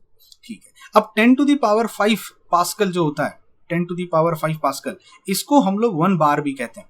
ये जो वैल्यू होती है ना 10 to the power 5 pascal, this is also called as 1 bar. तो क्या कह सकता हूँ? 1 atmosphere is nothing but 1.01325 bar. जी हाँ, ये हो गया। दूसरा 1 एटमॉस्फेयर किसके बराबर था? That was 76 centimetre of mercury height. और ये किसके बराबर था? ये था 760 millimetre of mercury height. 1 millimetre of mercury height जब होगी ना, 1 मिलीमीटर ऑफ मर्क्यूरी हाइट, तो उसको हम 1 टॉर कहते हैं। तो 760 मिलीमीटर ऑफ मर्क्यूरी हाइट का मतलब क्या हो गया? ये हो गया 760 टॉर। तो प्रेशर के इतने सारे यूनिट हैं जो आपको याद रखने हैं। 1 एटमॉस्फेयर का मतलब इतना पास्कल, इसका मतलब इतना पास्कल, इसका मतलब इतना बार, इसका मतलब, अच्छा यहाँ एक और चीज मैं आपको बताना चाहूंगा। अगर 1 एटमॉस्फेयर का मतलब 1.01325 बार होता है तो 1 बार का मतलब कितना एटमॉस्फेयर हो गया? x एटमॉस्फेयर हो गया। अगर कर को 1 बार पूछा जाए उसका मतलब कितना एटमॉस्फेयर होता है, तो x का वैल्यू कितना हो जाएगा मुझे बताओ। तो मुझे यहाँ क्रॉस मल्टीप्लाई करना पड़ेगा। मैं जरा क्रॉस मल्टीप्लाई कर लेता हूँ। यहाँ पे क्रॉस मल्टीप्लाई करने के बाद मेरे पास जो वैल्यू आएगी, x की वैल्यू चाहिए ना, that is 1 divided by 1.01325 that is comes out to be 0.98 0। तो मैं ऐसे लिख सकता हूँ 1 bar is equal to 0.986 atmosphere. तो हम लोग कभी भी क्या करते हैं पता है? राउंड ऑफ कर देते हैं। हम कह देते हैं 1 atmosphere is approximately is equal to 1 bar. ये हम इस तरीके से लिख देते हैं, ये याद रखना। आई होप यहाँ तक का लॉजिक क्लियर है। अभी अप्रोक्सीमेशन लिखना मत, इसको इस तरीके से लिख के रखना, ये आपको काम आएगा अगर आप जेई में जाओगे तो। सीईटी में इसका कोई लेना देना नहीं है। हाँ, सीईटी में ये वैल्यूज लेनी देनी है, इन वैल्यूज को आपको बाय हार्ट करना है, ये आपको मेमोराइज करनी है, कुछ भी करके इसको बाय हार्ट कर लेना, ये इंपॉर्टेंट है। यहाँ तक लॉजिक समझ में आया प्रेशर के बारे में। अब देखो, आप दुनिया भर में कहीं पर भी जाके पढ़ लो, कोई भी आपको ये वैल्यू का डेरिवेशन नहीं करके देगा, ये डेरिवेशन कहीं लिख के रख लेना। ऑब्वियसली सीईटी में कोई तुमसे नहीं पूछेगा 1 एटमॉस्फेयर प्रेशर का डेरिवेशन कहाँ से आया, कोई ऐसा क्वेश्चन नहीं पूछेगा 1 atmosphere is equal to how much. But numerical solve करते समय हमको ये प्रेशर की वैल्यू बाय हार्ट होनी चाहिए, काम आती है थर्मोडायनामिक्स में, केमिकल इक्विलिब्रियम में, आयनिक इक्विलिब्रियम में, जहाँ प्रेशर इन्वॉल्व होता है वहाँ पे ये वैल्यूज काम आती है। ठीक है, अब आते हैं लास्ट यूनिट पे। हमारा लास्ट यूनिट रह गया और वो लास्ट यूनिट है जिसको हम कहते हैं वर्क का फॉर्मूला। देखो, सबसे पहली बात तो एक चीज याद रखना, वर्क के अलग अलग फॉर्मूले होते हैं। हमारा जो वर्क होता है, वर्क का मतलब होता है stored energy, capacity to energy का मतलब, या वर्क का मतलब होता है कैपेसिटी टू डू वर्क। ठीक है, तो वर्क और एनर्जी एक ही बात है। तो अब अगर मैं आपसे कहूं वर्क कितने टाइप का होता है, तो हमारे पास 3 टाइप का वर्क डन होता है। सबसे पहला जिसको हम लोग कहते हैं electrical work done, electrical work. अब what do you mean by electrical work? अगर मान लीजिए मेरे पास इस तरीके से मैंने एक पोटेंशियल डिफरेंस लगाई है पॉजिटिव, और यहाँ मैंने एक पोटेंशियल डिफरेंस लगाई है नेगेटिव। इन दोनों प्लेट्स के बीच में जो पोटेंशियल डिफरेंस है, मान लेते हैं वो हम लोग ने लगाई है V वोल्ट। ठीक है, V वोल्ट की वोल्टेज लगाई है, और मेरे पास यहाँ पर एक चार्ज है जिसके ऊपर चार्ज है E उस पार्टिकल का चार्ज है। तो ये पार्टिकल अब पॉजिटिव है कि नेगेटिव है मुझे पता नहीं, मान लेते हैं ये पॉजिटिव पार्टिकल है, वो नेगेटिव भी हो सकता है, कोई तो ये पार्टिकल है। जब आप एक पोटेंशियल डिफरेंस में उस पार्टिकल को लाके रखोगे ना, तो अगर वो पॉजिटिव है तो नेगेटिव की तरफ भागेगा, अगर वो नेगेटिव होता तो पॉजिटिव की तरफ भागता, इतना याद रखना। तो इस पार्टिकल पे जिसपे चार्ज E है, उसको अगर एक पोटेंशियल डिफरेंस जिसमें V लिखा हुआ है, अब पोटेंशियल डिफरेंस को कुछ लोग इसको V से रिप्रेजेंट करते हैं, या कुछ लोग इसको EMF लिख देते हैं, भाई ये जो 2 वोल्टेज लगाई है इसका EMF कितना है, ठीक है, E लिख देते हैं, या आप इसको चाहो तो कुछ लोग इसको V लिख देते हैं, उससे कोई फर्क नहीं पड़ता, E लिखो या V लिखो, इसका मतलब आप यहाँ पे किसकी बात कर रहे हो, वोल्टेज की बात कर रहे हो, आपने कितनी वोल्टेज लगाई हुई है। तो जो इलेक्ट्रिकल वर्क डन होगा ना, इलेक्ट्रिकल वर्क डन, आपको पता है उसका फॉर्मूला क्या होगा? इलेक्ट्रिकल वर्क डन का फॉर्मूला हो जाएगा कितना चार्ज है और कितना वोल्टेज है, E multiplied by V, charge multiplied by voltage. मतलब ये जो पार्टिकल यहाँ रखा हुआ है ना, इसके ऊपर कितना चार्ज है मल्टीप्लाइड बाय उसका कितने वोल्टेज, या कभी कभी इसको हम लोग क्या लिख देते हैं, E multiplied by capital E भी लिख देते हैं, अगर E फॉर EMF आप लेके चलते हैं, बट हम EV लिख के रखते हैं। तो याद रखना EV ये वर्क डन का, इलेक्ट्रिकल वर्क डन का फॉर्मूला है। ठीक है, इलेक्ट्रॉन वोल्ट। फिर दूसरा हमारे पास जो वर्क डन आता है, ये हमने पहला वर्क डन देख लिया, this is your first work done. Second work done होता है, उसको कहा जाता है gravitational work done, gravitational work. अब इसका फॉर्मूला होता है mgh, mass into acceleration due to gravity into height. तो एक मिनट, mgh ना, मास और gh कॉमन है। थोड़ी देर पहले हम प्रेशर निकाल रहे थे, याद है? ये देखो, ये GH कॉमन है, सिर्फ मास की जगह डेंसिटी आ गई थी। मतलब कुछ हद तक ये प्रेशर का फॉर्मूला यहाँ वर्क डन से डील करता है, बट ये ग्रेविटेशनल वर्क डन का फॉर्मूला है, याद रखना। ग्रेविटेशनल वर्क डन का फॉर्मूला मतलब, अगर आप धरती से किसी चीज को धरती के अगेंस्ट लेके जा रहे हो तो उसमें पोटेंशियल एनर्जी डेवलप हो जाती है। तो वो पोटेंशियल एनर्जी कितनी होगी जब वो धरती के अगेंस्ट, क्योंकि धरती उसको नीचे खींच रही है, आप उसके अगेंस्ट लेके जा रहे हो, तो उसमें हम फॉर्मूला कैलकुलेट करते हैं, भाई तो कितना वर्क डन किया। धरती अगर एक ऑब्जेक्ट है m की, उसको आप ऊपर लेके जा रहे हो एक हाइट h के साथ, तो यहाँ पहुंचने के बाद उसके अंदर कुछ पोटेंशियल एनर्जी डेवलप हो जाएगी, वो पोटेंशियल एनर्जी कितनी होगी? तो भाई सिंपल सा फॉर्मूला, m कितना है, हाइट कितनी है, और acceleration due to gravity, g का मतलब एक्सेलरेशन ड्यू टू ग्रेविटी होता है। तो ये हमारा सेकंड फॉर्मूला होता है वर्क डन का। एक थर्ड फॉर्मूला होता है जिसको कहा जाता है mechanical work done, mechanical work done.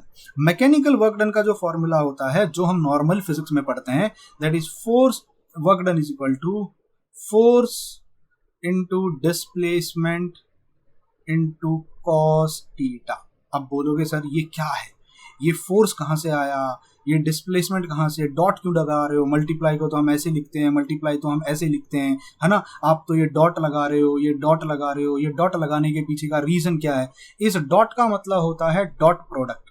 अब आप है ना एक चैप्टर पढ़ोगे जिसको कहा जाता है scalars and vectors. Twelfth standard में पढ़ाया जाता है। अगर आप ट्वेल्थ के बच्चे हो तो आपने ऑलरेडी पढ़ लिया होगा फिजिक्स में। अगर आप अब ये 11th में भी पढ़ा दिया जाता है मेरे ख्याल से, स्केलर्स एंड वेक्टर्स। तो अगर आप 11th के हो तो आप ऑलरेडी पढ़ोगे। वहां आप है ना 2 टाइप के प्रोडक्ट पढ़ोगे, एक जिसको कहा जाता है डॉट प्रोडक्ट, एक जिसको कहा जाता है क्रॉस प्रोडक्ट। जब 2 क्वांटिटीज को मल्टीप्लाई करते हैं तो अगर वो क्रॉस डॉट प्रोडक्ट है, जैसे अगर a मल्टीप्लाइड बाई b कर रहे हैं तो a dot b dot cos theta आता है, a और b के बीच के एंगल का कॉस थीटा। और क्रॉस प्रोडक्ट में a multiplied by b multiplied by वहां साइन थीटा हम लोग लेते हैं, a और बीच के बीच का साइन थीटा। अब मैं इसका रीजन, इसका लॉजिक समझाता हूँ। देखो, अगर मान लीजिए पहले तो हम वर्क डन समझते हैं। वर्क डन का फॉर्मूला क्या होगा? कॉस थीटा को थोड़ी देर के लिए गोली मारो, कॉस थीटा को हम बाद में डिस्कस करेंगे। तो वर्क डन का यूनिट क्या हो जाएगा? वर्क डन का फोर्स का यूनिट क्या होता है? फोर्स का यूनिट तो न्यूटन होता है। और डिस्टेंस किस में मेजर किया जाता है? डिस्टेंस तो मीटर में मेजर किया जाता है, यानी न्यूटन मीटर। ये हमारा वर्क डन का फॉर्मूला होता है, न्यूटन मीटर। ये हमेशा याद रखना, ठीक है? यहाँ न्यूटन आना चाहिए। अच्छा, इसको और भी कवर कर लेते हैं। अब वर्क डन में अगर आपने देखा होगा, इसका फोर्स का अगर मैं प्रॉपर यूनिट निकालूं, मैं फोर्स पे आता हूँ, इसका फॉर्मूला क्या था? एसआई सिस्टम, एसआई यूनिट क्या था? न्यूटन का एसआई यूनिट अगर मैं देखूं तो वो था केजी। यहाँ पे क्या था? मीटर था। यहाँ पे सेकंड स्क्वायर था। और यहाँ पे अब एक और मीटर आ गया, तो न्यूटन इज केजी मीटर पर सेकंड स्क्वायर, यहाँ मीटर, यानी इनडायरेक्टली वर्क डन का यूनिट क्या हो गया? केजी मीटर स्क्वायर पर सेकंड स्क्वायर। अच्छा चलो, इसका एमएलटी फॉर्मूला लिखा दो। तो मास एक बार लिया हुआ है, लेंथ 2 बार ली हुई है, टाइम इनवर्स -2 आ जाएगा। ये इसका एमएलटी का फॉर्मूला हो गया, डायमेंशनल फॉर्मूला हो गया। यहां तक वर्क डन समझ में आया। अब ये मैकेनिकल वर्क डन है। मैकेनिकल वर्क डन में एक फॉर्मूला तो ये होता है। अब देखो, आपके दिमाग में 100 क्वेश्चन आ रहे होंगे, ये डॉट क्या है, कॉस थीटा क्या है, ये कॉस थीटा हमको हर बार लेना है क्या, इस लेवल पे हम कॉस थीटा को याद रखें क्या। मैं अभी कहूंगा फिलहाल इस कॉस थीटा को थोड़ा देर के लिए ना संभाल के रखो। इसको हम लोग थर्मोडायनामिक्स में डिस्कस करेंगे। डायनामिक्स में हम डिस्कस करेंगे कि ये कॉस थीटा इतना इंपॉर्टेंट क्यों है। क्योंकि नॉर्मल फिजिक्स में या नॉर्मल केमिस्ट्री में work done is equal to force into displacement ही सिखाया जाता है। तो आप ये एक्स्ट्रा सिखा रहे हो कॉस थीटा, ये जेई है क्या? नहीं, ये जेई नहीं है। ये सिंपल सा लॉजिक है जो एक्चुअली बच्चों को पढ़ाना चाहिए, पर हम लोग सीईटी वाले पढ़ाते नहीं है, वो अलग बात है। हम ना वो सिर्फ सरकार की बनाई हुई बुक को फॉलो करते हैं और बच्चों को इतनी सी नॉलेज दे देते हैं, और फिर हम उसको कहते हैं सीईटी पास। और बच्चे सीईटी पास भी कर लेते हैं, पर जब वो इंजीनियरिंग कॉलेज में जाके बैठते हैं और बगल में एक जेई वाला बच्चा बैठा होता है, तो और जब टीचर पढ़ाता है एकदम तुर्रम खान एकदम, तब हमारा बच्चा, सीईटी वाला बच्चा ऐसा मुंह देख रहा होता है, ये सब तो मैं पढ़ के नहीं आया, ये सब तो आउट ऑफ सिलेबस है। और इंजीनियरिंग का टीचर कहेगा ये तो आपने 11th-12th में पढ़ा होगा।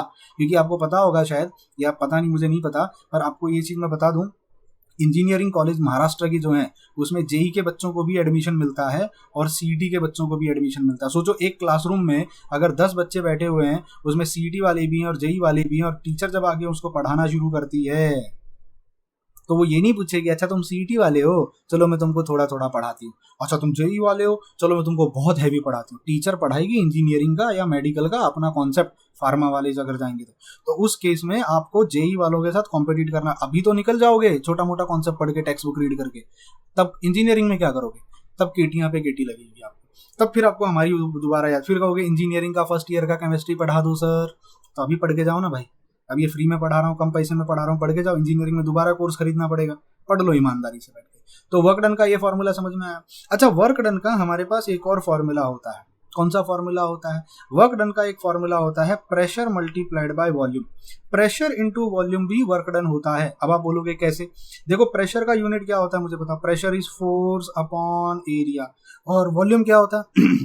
वॉल्यूम इज मीटर क्यूब होती है। अच्छा, एरिया कैसे लिखते हो आप? एरिया को मीटर स्क्वायर लिखते हो। अच्छा, प्रेशर को, फोर्स को कैसे लिखते हो? न्यूटन लिखते हो। तो मीटर स्क्वायर कैंसिल हो गया, बचेगा क्या? Newton meter. अरे न्यूटन मीटर, ये तो वर्क डन है। तो प्रेशर मल्टीप्लाइड बाय वॉल्यूम अगर आप कहीं देखोगे तो याद रखना वो भी वर्क डन होता है। अच्छा, वर्क डन और एनर्जी एक ही चीज है, ठीक है। अब इस एनर्जी के अलग अलग यूनिट होते हैं। अब मैं जो सिखा रहा हूँ वो बहुत इंपॉर्टेंट है, ध्यान से सुनना। देखो, अगर मैं बात करूं वर्क की या मैं बात करूं एनर्जी की, इसके 3 मेन यूनिट होते हैं कैलकुलेट करने का। एक तो हम जो नॉर्मली अभी पढ़ते हुए आ रहे हैं, ठीक है, जो नॉर्मल हम पढ़ते हैं, कौन सा फॉर्मूला पढ़ते हैं हम? ये वाला, ये देखो न्यूटन मीटर, ये केजी मीटर पर सेकंड स्क्वायर, इसको हम लोग क्या कहते हैं? जूल्स कहते हैं। क्या कहते हैं इसको हम जूल्स कहते हैं। ये हम लोगों ने नॉर्मल पढ़ा है। तो एक यूनिट होता है जो हम कैलकुलेट करते हैं जूल्स में, ठीक है। दूसरा एक यूनिट होता है जिसको हम लोग कहते हैं कैलोरीज में, और तीसरा, चलो मैं दूसरा यूनिट ये लिखता हूं जिसको हम लोग कहते हैं इलेक्ट्रॉन वोल्ट। क्या कहते हैं उसको? इलेक्ट्रॉन वोल्ट कहते हैं। और एक तीसरा यूनिट होता है, चलो मैं ऐसे लिखता हूं, सबसे छोटे से स्टार्ट करता हूं। सबसे छोटा यूनिट होता है ईवी, जिसको कहा जाता है इलेक्ट्रॉन वोल्ट। अब बोलोगे ये कहां से आया? ये देखो ना, electron volt, EV, electron volt. और दूसरा एक होता है जिसको कहा जाता है जूल्स, जो हम नॉर्मली ये पढ़े, एमजीएच हो गया, फिर ये न्यूटन इंटू मीटर वाला फंडा हो गया। और एक तीसरा यूनिट होता है जिसको कहा जाता है कैलोरीज। ये बड़ा यूनिट है, कैलोरीज बड़ा यूनिट है, ठीक है। अब एक चीज हमेशा याद रखना, इलेक्ट्रॉन वोल्ट यूजुअली हम लोग एटॉमिक लेवल पे यूज करते हैं, एटॉमिक लेवल पे यूज करते हैं। जूल्स हम लोग नॉर्मल केमिस्ट्री, जितनी भी हम नॉर्मल केमिस्ट्री पढ़ते हैं ना, उसमें हम जूल्स में ही आंसर निकालते हैं नॉर्मल केमिस्ट्री में। और कैलोरीज ये हम लोग यूजुअली यूज करते हैं फूड इंडस्ट्री में। जब आप लोगों ने देखा होगा वो जिम जाने वाले बंदे बोलते हैं इसमें इतना किलो कैलोरी है, उसमें उतना किलो कैलोरी है। ये एक बड़ा यूनिट है, एक लार्ज यूनिट है, ठीक है। बहुत सारे जूल्स मिलाएंगे तब जाके एक कैलोरी बनता है। मैं आपको बताऊंगा क्या रिलेशन है।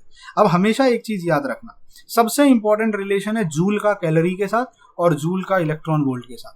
वन जूल को अगर इलेक्ट्रॉन वोल्ट में कन्वर्ट करना होगा तो 1 जूल इज इक्वल कैलोरीज में 1 joule is equal to 1 divided by 4.18 calories.